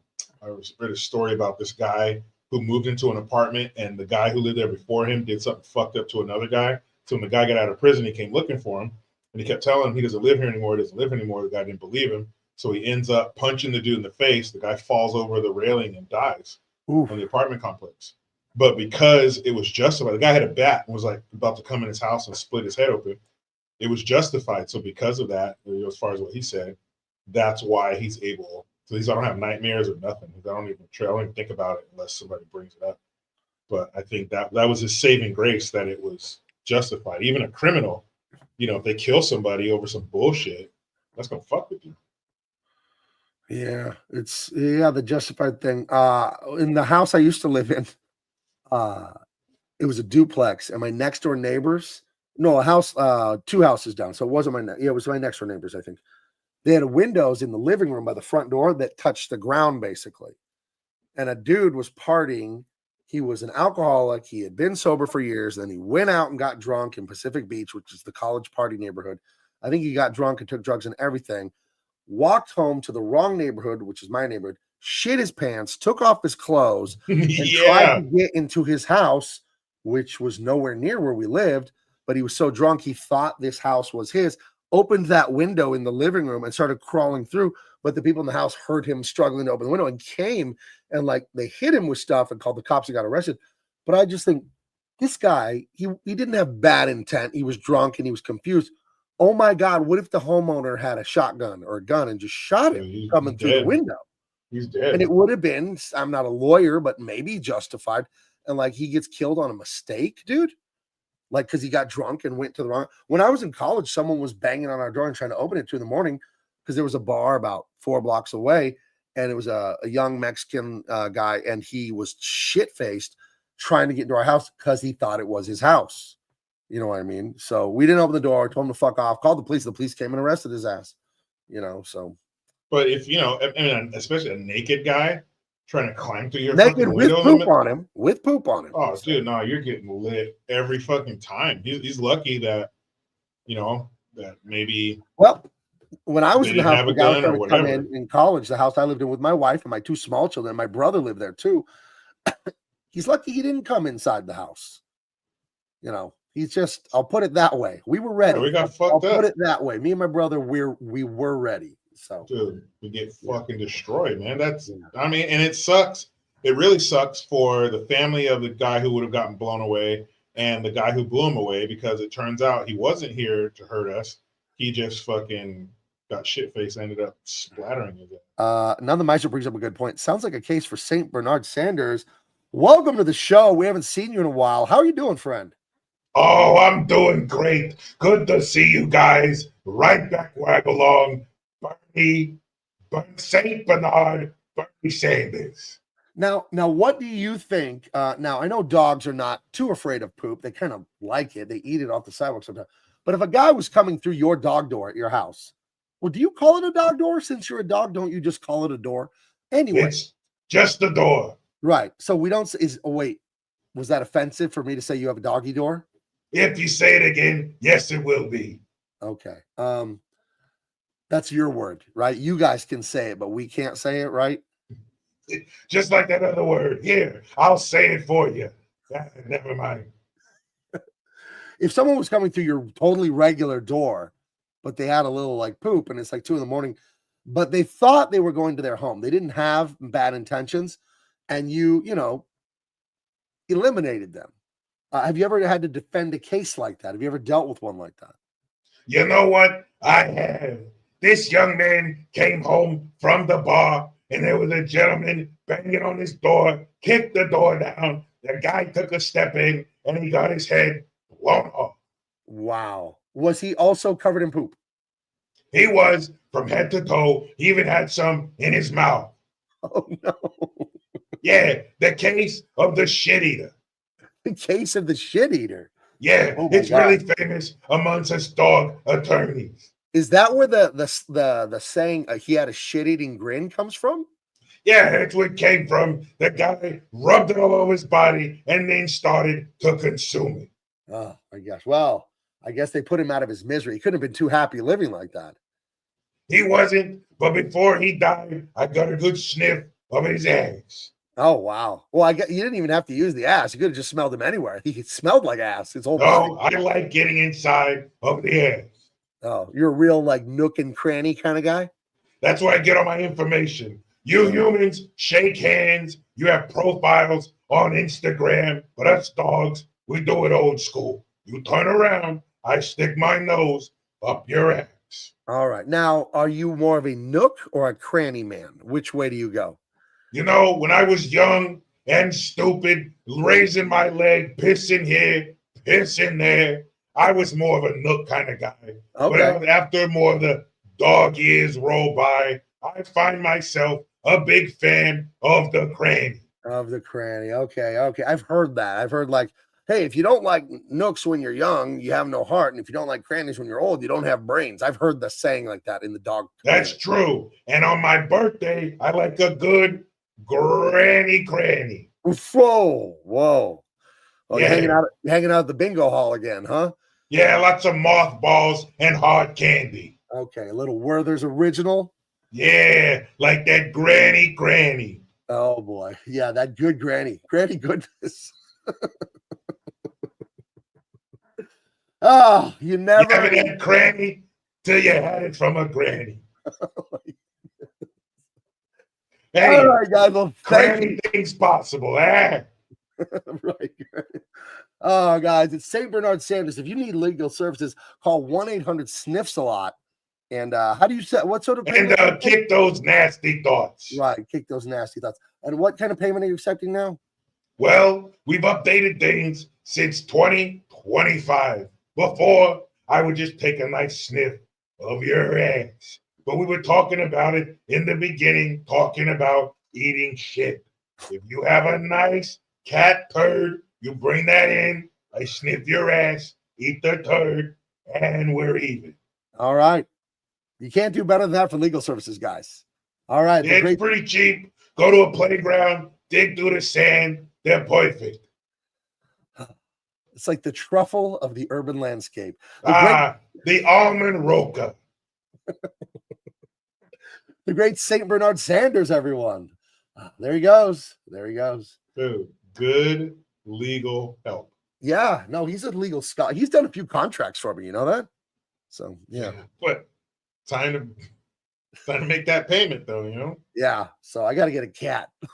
I got to buy a cat. You got to get a cat stat. Hey, if you own a cat, that's like having a money press with him, you know? So that cat, collect those turds. Right. You have free legal counsel for life. Right. I have him on retainer. I got to give him 2 bags of cat shit a month, you know? Yeah, but you get a lot of services out of 2 bags of cat shit. No, retainer. I can call him 24 hours a day. I start putting them in the freezer, just stockpiling. And every time I need services. He's had a lot more time because him and Deborah split up because he's really in the doghouse right now. Yeah. And there's no cool little bird sitting on top of it either. I apologize to the entire audience for that horrible dad pun of a dog being in the doghouse. I am ashamed. That was the punniest of puns. I am sorry. But you admitted it. So it's all right. I do admit that I did do that intentionally. You admitted it. Damn it. We got to ask him that next time he's on. Like, what's it like being in the doghouse with your dog? Probably nice because he's a dog. She caught him. Well, the thing is, everyone wants a Latina until they go crazy. So he's married to that Chihuahua, right? But then she caught him with the fucking Cocker Spaniel, dude. Yeah, but she's constantly. What the fuck's he supposed to do? Yeah, but the Cocker. Well, no, not the Cocker Spaniel. What is it? It's the kind Lassie is. What are those? Oh, border collie. Right. She caught him with one of those bimbo border collies. Yeah. Fucking stupid Lassie. They call them Lassies. Right. And yeah, she was pissed, but what do you expect? He's working long hours, working cases, winning the cases, making money, and he comes home and you got this little ankle biter. Right. It's like, fuck, man. She doesn't take care of herself anymore, dude. The one time I had to go by his house to pick up some files, and I'm walking up to the door and I just hear him, "Why can't I lick my fucking balls in peace?" And then she was like, then I hear, and he's like, you know what? I shouldn't even have to lick my own balls. And then that's when I ring the doorbell. Right. Let me get these papers. Right.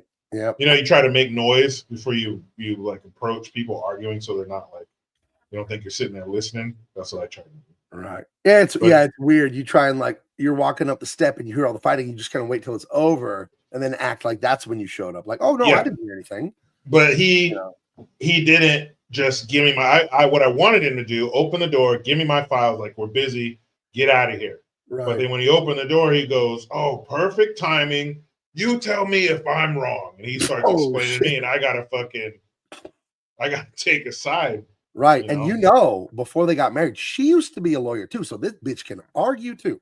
Yeah, but she didn't have a problem licking everybody else's balls. But now, St. Bernard Sanders, she's all of a sudden. He's out there licking his own balls like an idiot, She's like, "You licking your own balls, you fucking boy, St. Bernard Sanders." Yeah, it's fucking real Rosie Perez. Rosie Perez is his wife. You're so stupid, Billy. You're so stupid.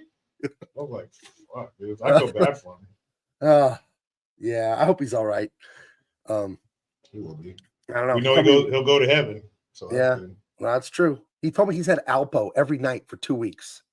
That's You know? bullshit. Yeah. The kind of money he makes and the life he Right. provides for her, and that bitch, Fucking Alpa. all she does is open a can. He should be getting that raw food that comes in those logs in the refrigerator at the pet store. That's what he should be getting.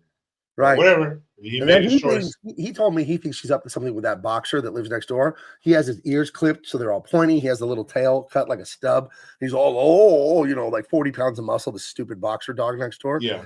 So we'll see. You know. But you know, St. Bernard Sanders, he's a little gray hairs, a little long in the tooth. Don't let it fool you. Yeah. He still has it. And he still got that dog in him. He does. And he didn't even want to marry her, but he did some work for the cartel. Right. One of the guy, he lost the case, so the guy's like, "You got to marry my daughter." Right. And he's like, "Fuck, nobody else wanted it because she's like, you so fucking stupid, all that shit." So now, stuck with her. Man, let's see. Yeah. He works cases for free. He calls it Pro Alpha.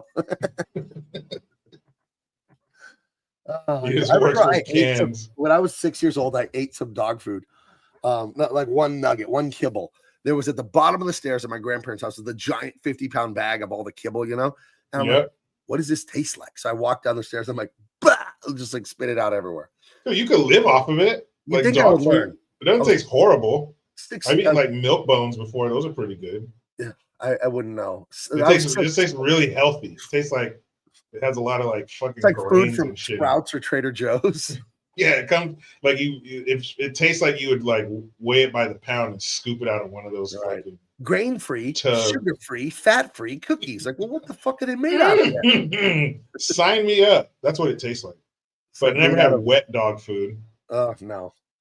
You know, you're starving after the apocalypse and you fucking wander into an old Petco. But I tried dog like bacon strips or jerky when I was like 8. I was like, what does this taste like? It's bacon. It was the worst, dude. It tasted like astringent, like something you would take paint off of something with. Like, how do dogs eat this? Well, dogs also lick their buttholes, so they'll eat anything.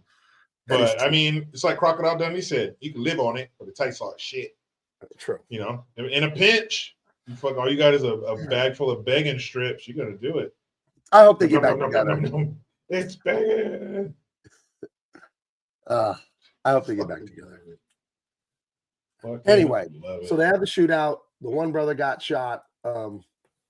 Bad guys got dead, many of the bad guys, and now it's war. You know, now the bad guys want a piece of the good guys real bad.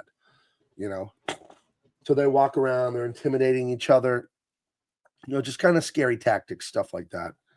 And then a drunken Johnny Ringo confronts him in the street that he's going to kill him and this, that, and the other. And he's shithoused. He is really drunk and he is looking for trouble. And this is where you get the famous line where, you know, who wants some? And then Doc Holliday comes on like, I'll be a huckleberry. Now, some people say huckleberry, like he's going to bury a coffin.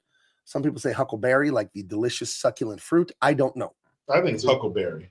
I think it's huckleberry. I like it that way better. But I do know that a hucklebearer is the person that would hold the coffin. I guess that handle was a huckle. This has been explained to me. I don't know if it's true. So, I mean, that does make sense.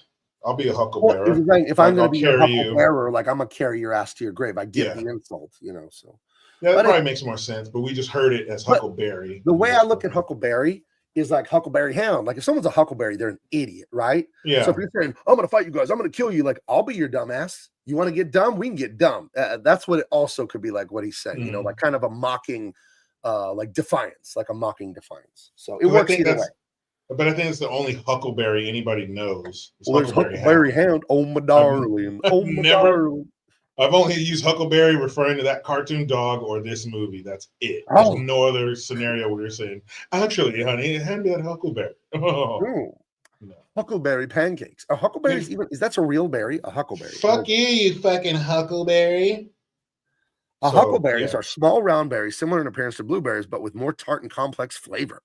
They're native to the Pacific Northwest and Rocky Mountain regions of North America and are typically found growing on shrubs in the wild. It's a huckleberry. It looks exactly like a blueberry. There's a huckleberry here. So that's fucking blueberry, man. That's a blueberry where I'm from.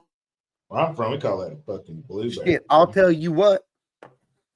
I'll be a so anyway, he's basically telling him, and he tells him, my beef's not with you. He's like, fuck that. No, it is. Tell Johnny Ringo, Billy Badass, The brothers even tell Wyatt Earp, you can't beat him in a gunfight. He's like one of the greatest gunfighters ever. But you can tell that Johnny Ringo doesn't fear any man except Doc Holliday. He is afraid of him. You know, he sure the fuck is, because he even tells him, "Oh, I don't want." If you're that badass, you're like, "All right, cool, whatever. I'll smoke you, and then I'll smoke your friends." But he didn't want no parts of fucking Doc Holliday. Tony Rightfully C. so. Can someone check the script to see what the actual word is? I kind of like not knowing. That way, Yeah, I I don't can wanna just know imagine either. it's Huckleberry. I don't want to know that it's Hucklebearer. I don't want to read that, so I'm not going to look into it. Nobody tell me. Nobody tell me, or I'll sick my attorney Bernard Sanders on you. St. Bernard Sanders. You don't want it. The only thing worse than having to pay him is being on the receiving end of his fucking his judicial knowledge. Look at this. Okay, Heather said I googled it. It is Huckleberry. Well, that's good. That's a relief. But I didn't want to know. Yeah, I'll take confirmation, but I don't want anything. Oh, listen, I'm always willing to hear what I want to hear. You know? That's right. It's got me this far. Tell me what I want to hear. I love that. That's all I want to hear. Wasn't there a song in the 90s, like a hip hop R&B song? Some girl saying, "Tell me lies, tell me sweet little lies." Yeah, I think that was the 80s. Yeah, that was the 80s. Yeah. Tell me lies, tell me sweet little lies. Like, no problem. I got you, baby, if that's what you need. Anyways, anywho, turn to a not normal, very tense situation, because now they've had the shootout, they've had the further insults. This thing is picking up steam. This is very good writing. In the middle of your story in Act 2, you have what's called rising action. You have the same problem or say similar problems, but they get worse as time goes by. So the thing happens, and then the double thing happens, then the triple thing happens. This is really good. The way this is being written, because you can't just have a level 2 problem, level 2 problem, level 2 level. You can't just keep doing that. The action has to rise. This is well written. I like that. I always admire this stuff. I'm always studying it too when I check this stuff out. So the bad guy, this is like the steam's coming out the side of the machine here. This thing is ready to blow. These guys are ready to kill each other, all of them. This has reached, they've already killed a few.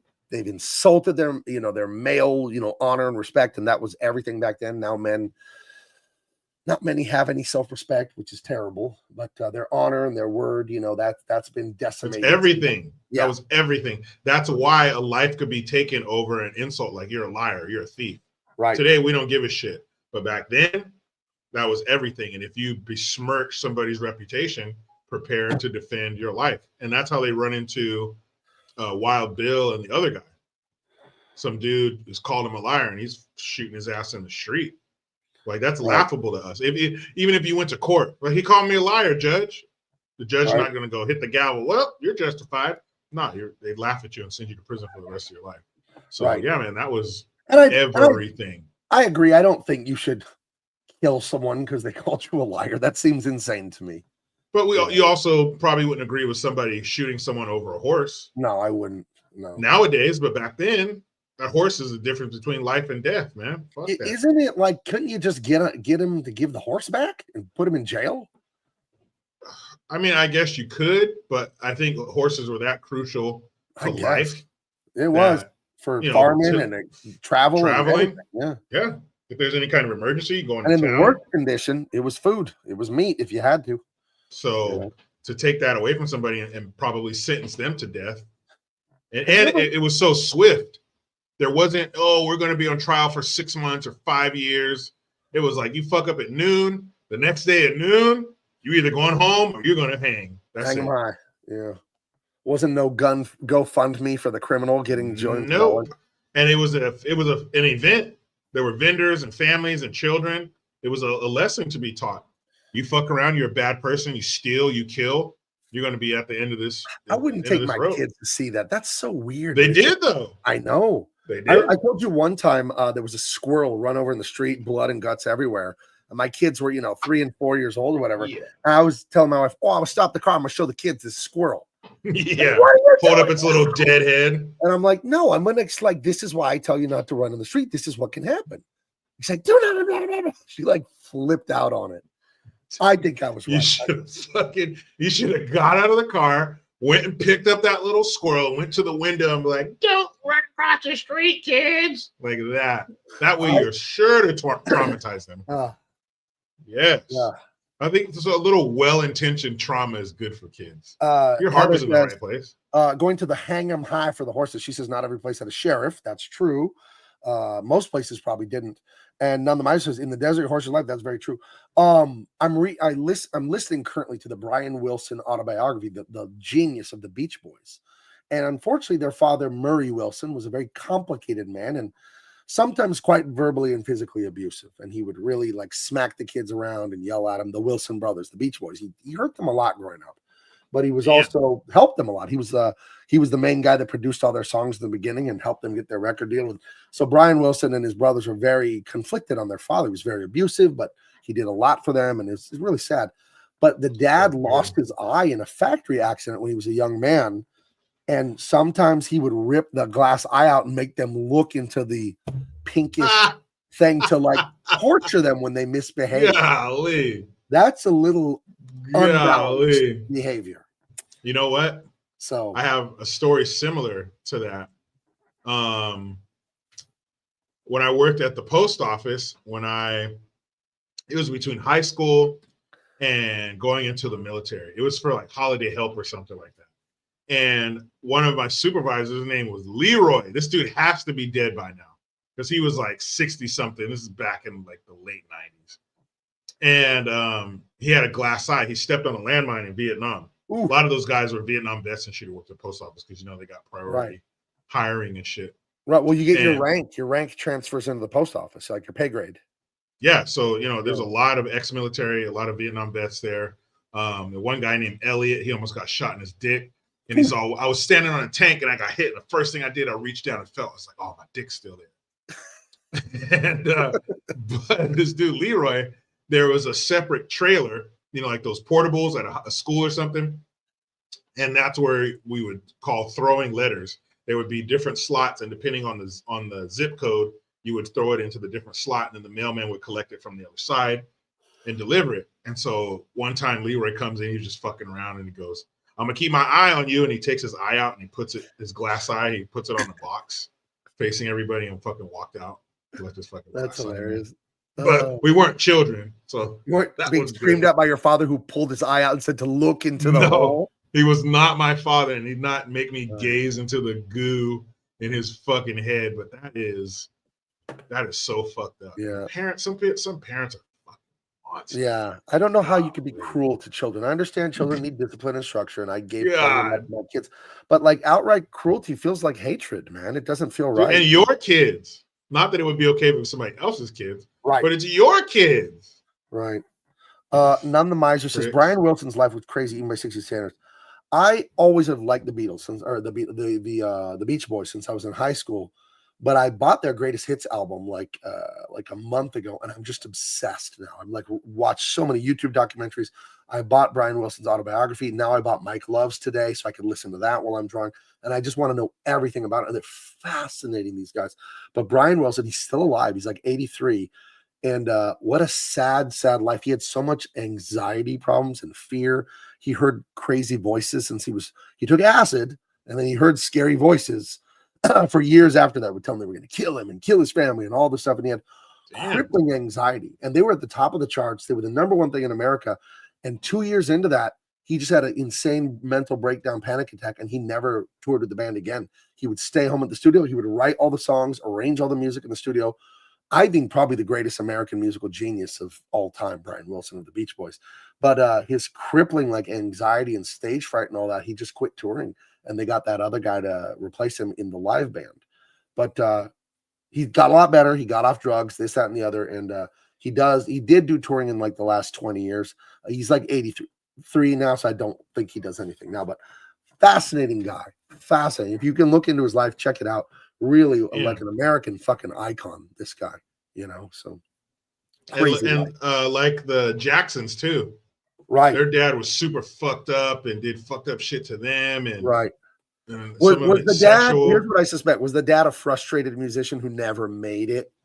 You know what? I'm not sure about that, but I would totally. I'd bet money not be shocked because the Wilsons, the Beach Boys, their dad Murray Wilson was a frustrated songwriter who sold lathes. He had a company that sold like wood carving equipment, this and that. Mm-hmm. But he had one song that made it on the charts once, and this and that. And he was a musical genius, and he taught the boys to love music and how to sing and play the piano and the accordion and all this stuff.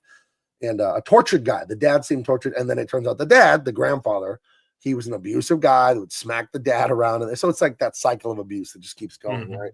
So, but yeah, the Beach Boys are fascinating. You get past just the little surfer girl and all this like surf songs and hot rod songs, and all of a sudden they start doing stuff on Pet Sounds like Good Vibrations and Don't Worry Baby and all these songs that are just, I think, some of the greatest songs ever written, just from a musical technical standpoint. The vocal harmonies, when they get past that teenage stuff of just, surfing safari, which is cool, but it's very, it's much simpler. That's where their fame initiated, was right. Surfing USA, man. That song is so fucking sick. Well, I love Surfing USA because it mentions where I live. It says all over La Jolla, and that is the beach right here. That's my beach. That's the one I go to. But it's all over La Jolla. That's, and they say Del Mar. That's a couple miles from here too. I love going to Del Mar. That's a gorgeous. And they say Santa Cruz, which is right. But there's something about I hearing a song and they mention where you're from. It just feels cool. Like, hey, I'm part of this now, Yeah. I go to, that's my beach that I go to, La Jolla Shores, So. And I'm sure that's not by accident. They know that people like to, shout out when people shout out their city. Right. Some people like that shit. I could tell from the comments none of the Meisner's made since I mentioned the Beach Boys. He's a huge fan of the Beach Boys. What is your favorite song of the Beach Boys, none of the Meisner? Because mine is Don't Worry Baby. And I think Paul McCartney said he thinks that's the greatest song ever written. And what is it? What's the other song? God Only Knows. Paul McCartney said that's his favorite song. It's God Only Knows, which I think is a great song too. But yeah, the Beach Boys I think are just outstanding. It's so good. But my favorite Beach Boys song is definitely Surfing USA. That's a great one. That song is a shit. I think Good Vibrations might be their most technically amazing song. I mean, there's a fucking theremin in that song. Geez. But mine is Don't Worry Baby. And he said one of his favorite songs was Be My Little Baby, right? That's the Ronettes, right?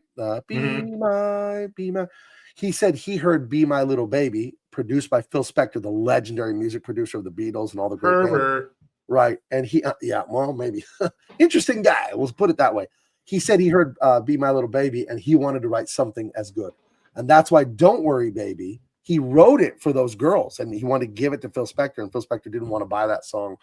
So he kept it. And turns out that's my favorite one. So. And Kokomo. Michael Coulter says he loves Kokomo. Not a real place. No, but it came out when I was a kid. And I was in fifth grade, I think, when that hit. So I remember it being cool because those guys were so old, but they had made like a new song. Right. This was a revive their career almost. I mean, what, 88, 89? According to the biography I'm listening to, they hadn't had a hit in 20 years like that. That was their biggest hit in 20 years. So that was 88. Huge. So they hadn't had a hit like that since 68. So huge. No. There's a great one called Darlin', and it's got like a funk sound to it. And Carl Wilson, it sounds like a black guy, like that funk sound and the rhythms, but the voice, the cadence, the timbre of his voice, you'll have to look up Beach Boys Darlin'. I love that one. That's a really good one. It's really, really like a 70s funk sound. It's really fast. It's a good one. So I've always liked them casually, but I got this album like, this is so good. And as an artist, I'm just like, God, I want to make stuff that's so good. I want to make stuff that people are going to feel this way when they have my stuff, So big inspiration for me. So anyway, the other confrontation, things are dicey, things are weird. And I love it. There's a storm, there's a lightning storm. It's getting all weird and moody and creepy. And the one brother, Morgan's his name, right? Yep. He's down at the pool hall, and some asshole through the window, one of the the Clanton gang, shoots him through the window, right in the fucking kidney or something. Yeah. Something bad. And he's bleeding out, man. It ain't good.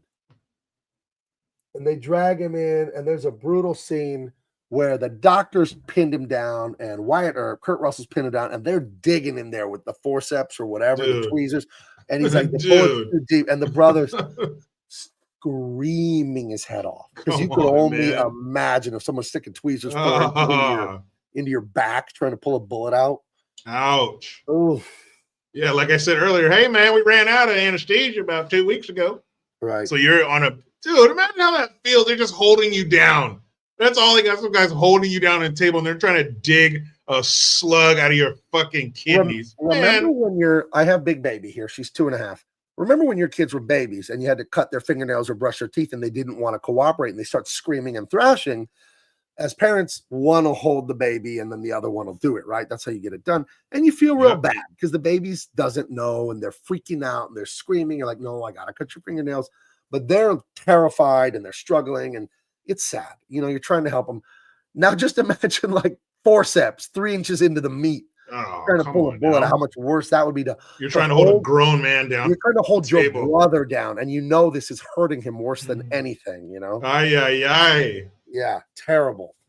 So, and they couldn't that's get the how it bullet out. was. Awful.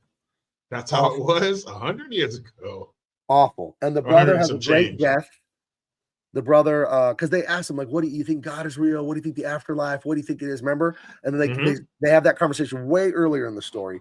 And then they circle back to it here. And I forget what Morgan tells him, but he tells him that he can't see anything or something like that. Like it's he's like, you know, they say they see a light. You know, they see a light when they die. He's like, well, that's not true because I don't see a thing. You know, meaning I'm dying and I don't see shit. It's a lie. And then he's gone. And then his widow's screaming. It's sad. And he's the baby brother. Right. You know. Right. And if you remember back at the wedding, this is bad shit. If you remember back at the wedding, Michael Rooker and like 2 or 3 of the gangsters and the guy that shot the guy in the card table, the very opening of when they get to Tombstone, they show up late at night like, hey, we don't approve of this stuff that he's doing. And you saw at the wedding when they killed the bride and the groom and they were eating all their food, Michael Rooker and these other like 2 or 3 gangsters were like, yeah, this is not why I became a gangster, like kill innocent people and do mean shit. Like, I just want to rob a bank or something. Like, I don't want to kill people. Yeah, he was looking at you. They had a real disappointed look on their face. Everybody else was laughing when he shot the priest. Right. But they were like, ew, what the fuck? But Michael Rooker's like, hey, I wanted to dynamite a safe and steal some money. Like, I didn't want to kill people. I want to rob a few trains, you know, maybe shoot a lawman or something. But not just going in here blasting fools in the wedding party and shoot the priest in the face. Like, what are you doing, dude? That's just nuts, man. So I say all that to say they show up and they tell Wyatt Earp, hey, we're not with the Cowboys anymore. And the gang color for the Cowboys is a red scarf, a red sash on their waist or something. And they tear theirs off, these guys, and they throw them on the ground in front of him. Like, we're not with those guys. Like, fuck those guys. And they end up helping on the revenge tour, which is pretty cool. So. And he tells him, hey, if I see anybody with the sash, I'm getting in that ass. Why do gangsters have colors and tattoos and all? Don't you want to be inconspicuous? Why in the world would you get arrested and then you have, yes, I'm in this gang, I've done this, I live here, these are my butt. Why would you write that on yourself? This is where I commit my murders. Oh, yeah, I've got the red sash. Yeah, that was me who robbed the train with those guys. Why? Who's asking? This is the bandana I had over my face when I robbed it. Right. Well, this is my robbing bandana. This is my picnic bandana. This is a Sunday afternoon fishing bandana. I have all kinds. Don't get it confused. I never wear my Sunday bandanas with my robbing bandanas. That's just, let me look at my eyes. Imagine the scandal. No, it's a group of gay, fashion-focused cowboys. Hey, ride 'em cowboy. Welcome. We're gonna go rob the bank, and the one guy goes, "You're not wearing those boots to the robbery, are you?" It's after September, correct? Why are you wearing white? White pants? I don't know. My calendar says it's October. Sorry. Yeah, I don't make the rules. Don't let it happen again, bitch. Gross. Jeez. So he has it out with his wife. They're arguing in the rain. Right? No. This is the actress. She tries to come and give him like a hug. The wife tries to comfort him, and he's just like out there, like, I don't have time for any of this shit from either of you. Yeah. You know, it's a weird moment. So, so then they're packing and leaving town. The 3 brothers and the wives, they're leaving, and they got the brother in the coffin, and they're taking the coffin down the main street here, you know, with a big horse buggy and all that. And the cowboy gang is sitting there, and they don't know who shot the brother. It was one of them. and they make some rude comments about the brother being dead. Like, then they said, "Oh, it smells like a dead body." Yeah, around here." it smells like somebody died. But what? Right. You fucking prick, you. We're Right. literally Right. carrying his body down the street. This is weird to me because if the brother is behind him in the carriage in a coffin, and that guy says that, how does he, in this world of guns and cowboys, how does he not just pull his gun out right there? Dude, how do you not take that scatter gun and just blow that dude's face in half? I don't know. Right. I don't know.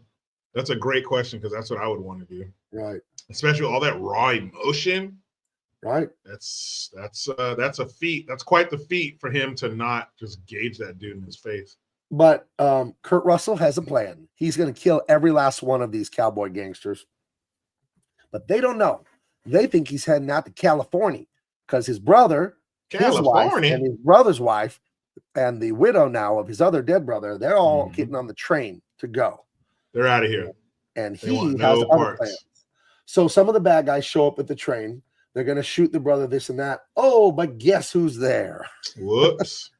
Wyatt Earp and Michael Rooker, one of the former bad guys who was mad about the wedding shit and didn't approve. They join up with him, and he kills everyone except Ike again. Remember, he keeps letting Ike go.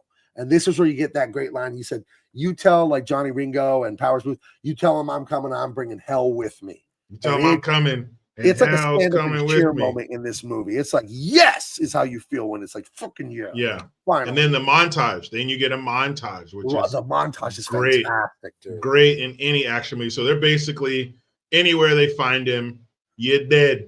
So one guy, he's smoking an opium pipe in an opium den, and they put their gun, and he thinks it's a pipe, so he grabs it, puts the gun barrel in his mouth.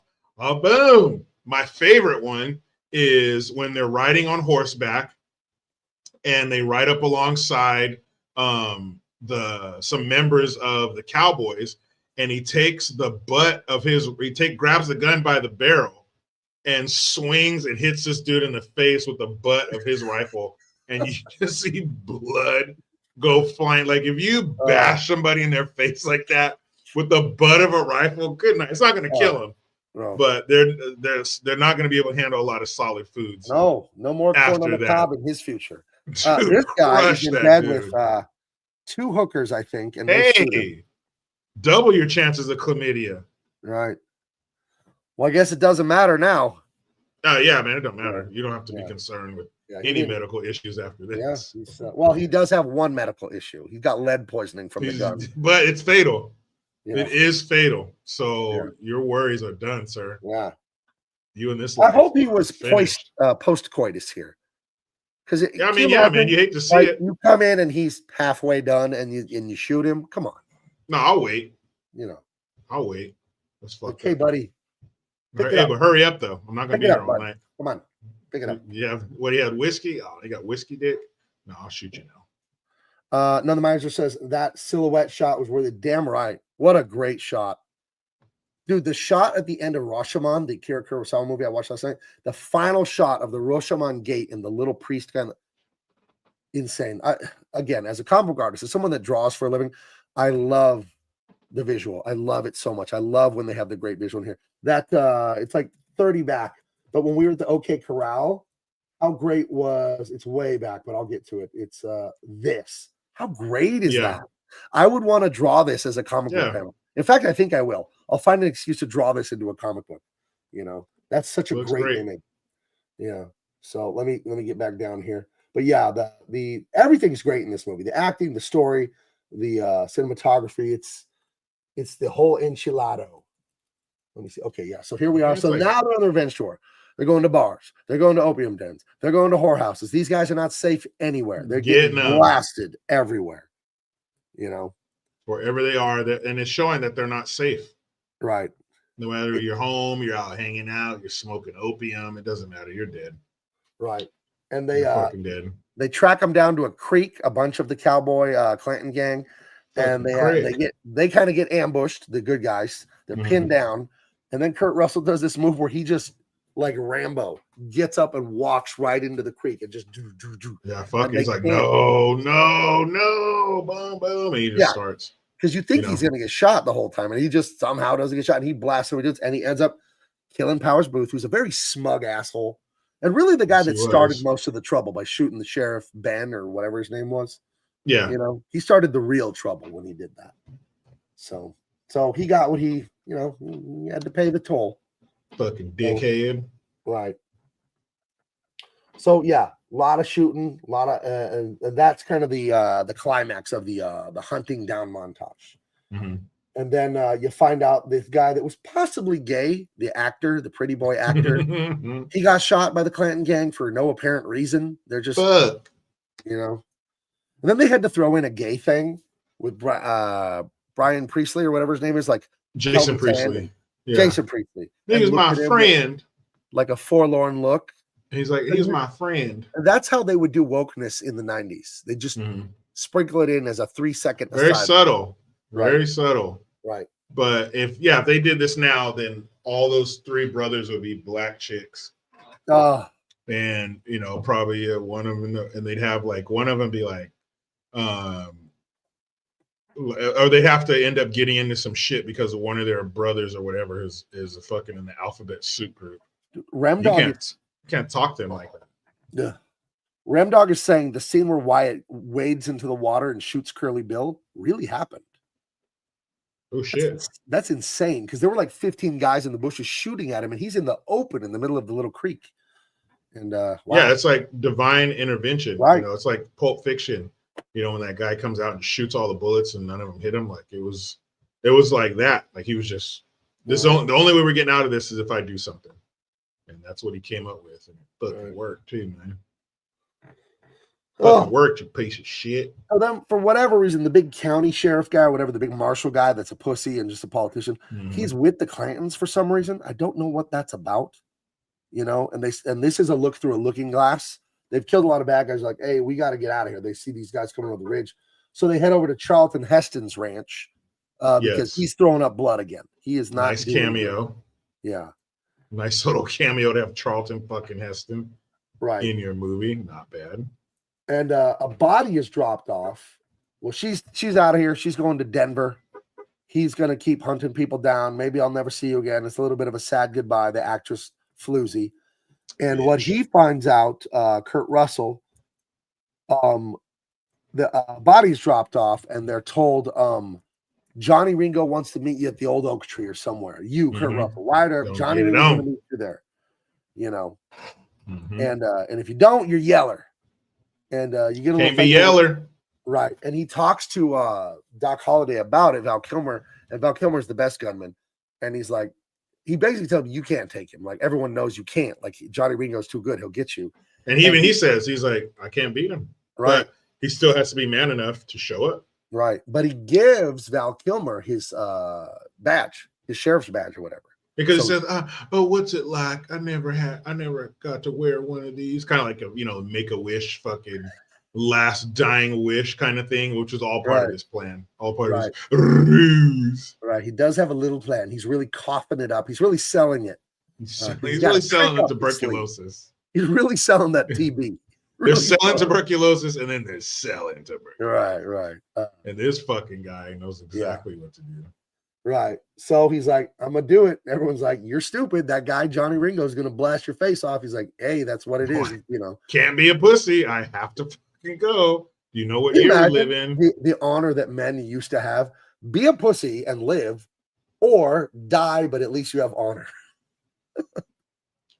You got to die. Because they probably would kill you if you pussed out and came back. Right. Well, nobody would have to fucking go. Nobody would trust you or respect you if you were a coward. Nope. You either have to go and fight and take your chances dying, or leave and find a new place to live. Leave, change your name, cut your hair. For real. And hope that nobody from the old town. Dude, yeah, if anybody from the old town moves to the new town, tell that man's Yella. His name's so-and-so. No, it's not his real name. His real name, blah, blah, blah. He's a big old pussy. Right. And they fucking run you off. So, yeah. Right. Got 2 choices. I guess leave, that's how it works. Or take your chances of getting killed. What's it gonna be, fucker? But being a true brother, not a blood brother, but a brother. Doc Holliday shows up and meets Johnny Ringo in the trees. Yep. And Wild Bill says, he tells Doc Holliday, he said, why would hold on? He said, why would you risk your life? You know, you're sick, man. Get out of here. Why are you risking your life for a friend? He's like, man, I got lots of friends. And he says, I don't. So, you know, to him, this is bigger than that. That's his brother, you know, like I'm not gonna. He's like, I wouldn't do this for anybody. I'm only doing this for a handful of people. And if you make it into my inner circle, I'll lay down my life for you. And that's exactly what the fuck he's gonna do. You know, there is a verse in the Bible that says there is no greater love than to lay down one's life for another. And that's literal. And it's also metaphorical of giving, like as a father, Jericho, you don't run out and buy a, you know, $300,000 car and then your family is starving and living in a small 1-bedroom apartment because Jericho has to have this fan. Like that's also giving up your life for others. But yeah, it is, as Heather says, the best part of the movie. Yes, it's showing that devotion, true love for another, where you're going to put your life on the line for them. And sicker than shit, coughing up blood. Dude, imagine how sick you got to be coughing up blood. No thanks. Fucking handkerchief, and you're like, nah, I'll be in to work. I'll go in. No, I love it. They put that. Look at, they put that red makeup on his eyes, and they just hit him with the mist bottle to make him all gross and clammy and sweaty. Dude, he looks horrible the whole movie. They paint him a little bit. Looks like death. Yeah, it looks like fucking death. Right. It looks awful. Well, remember, pale, the priest tells the bad guys when they kill the bride and groom or whatever, and they sit down to eat the food. The priest walks up and starts quoting the book of Revelations that there was a pale horse and there was a rider upon him. This is from the Bible, and that rider's name was Death. Yeah. And if you don't understand what that metaphor is there with the gang hunting down the bad guys, the rider, right? So that's kind of what that was alluding to in the beginning of Act 1 there. Yeah. So go ahead. No, I was going to go on to this, but go ahead. And the Clint Eastwood movie, Pale Rider. Right. That's the Pale Rider. That's a reference to that. Same thing. Yeah. He's coming and he's going to fuck you up when he gets here. Right. Which is awesome. So yeah, he makes short work of Johnny Ringo. It's not even fair. He just blasts him right away. He's all right, Lunger. Because he when he walks up, then he goes, well, I thought you weren't going to make it. And he goes, why not? And then he's like, oh shit, he realizes it's not Wyatt Earp. And he goes, what's wrong, Johnny? Look like somebody just walked over your grave. That's a great one. So we have some unfinished business. And he's all right, Lunger, let's do it. And he goes, say when. And they're kind of walking around in a circle with each other. And fuck, as soon as Johnny Ringo makes a move, Doc Holliday pulls his gun, shoots him. He doesn't pull it out like this. No. From the hip, pulls it out, aims it up, shoots Johnny Ringo on the forehead, and puts it back in about a second, maybe. Right. I mean, boom, put it back quick before. And he like stumbles around Ringo. He doesn't die in, so he's just like, he's like gasping for air and shit, and fucking drops, man. Yeah, that's fucking awesome. Right. That's one of the best parts of the movie. Yeah. And that's a great story because you got to nail the ending. When you write a story, if you don't nail the ending, it's like writing a joke and you don't have a punchline. The whole thing is weighing on that. The setup matters, but the setup is worthless if you don't hit the punchline. Because what the punchline of a joke and the climax of the ending of a movie is saying, this was the whole point of my quote argument. The whole story I told you was an argument that I believe this is true. Mm-hmm. I prove it at the end. I add all the 2 hours of the movie up, and this is true. If you don't nail that ending, fuck it. Your story sucks. It's all for naught. It was all for nothing. And this nails it. The ending, it nails it here. The brotherhood, the bravery, fighting through tuberculosis, death, vanquishing evil, getting just fucking justice, revenge on these bad guys. And, Kurt Russell's astonished. Wyatt Earp is astonished that Doc Holliday did this, Like, and then Wyatt Earp does show up, and then Doc Holliday gives him back his fucking badge, and he goes, well, I might not be as sick as I let on. Right. Right. And then you get a little more montage, right? Hunting down some more shitheads and killing them. And it's badass. Always time to hunt down shitheads. Right. And then you go up to, I believe, Denver, because Colorado has the driest climate in America. More dry than Phoenix, more dry than parts of Nevada and all that. Colorado, because the elevation, it is the driest part of America. I know that because I lived there for years. My brother and dad and other brother lived there. So I think that's where he is now. I'm pretty sure he's in not a sanitarium, but something for health. It's like sanitarium. It's a different word. That's where Doc Holliday, Val Kilmer is to get better because this tuberculosis has gotten worse and worse.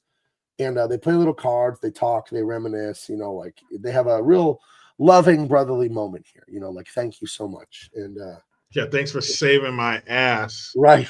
Because I would have got fucking shot in the face. Right. Guaranteed. So right. Good looking out, buddy.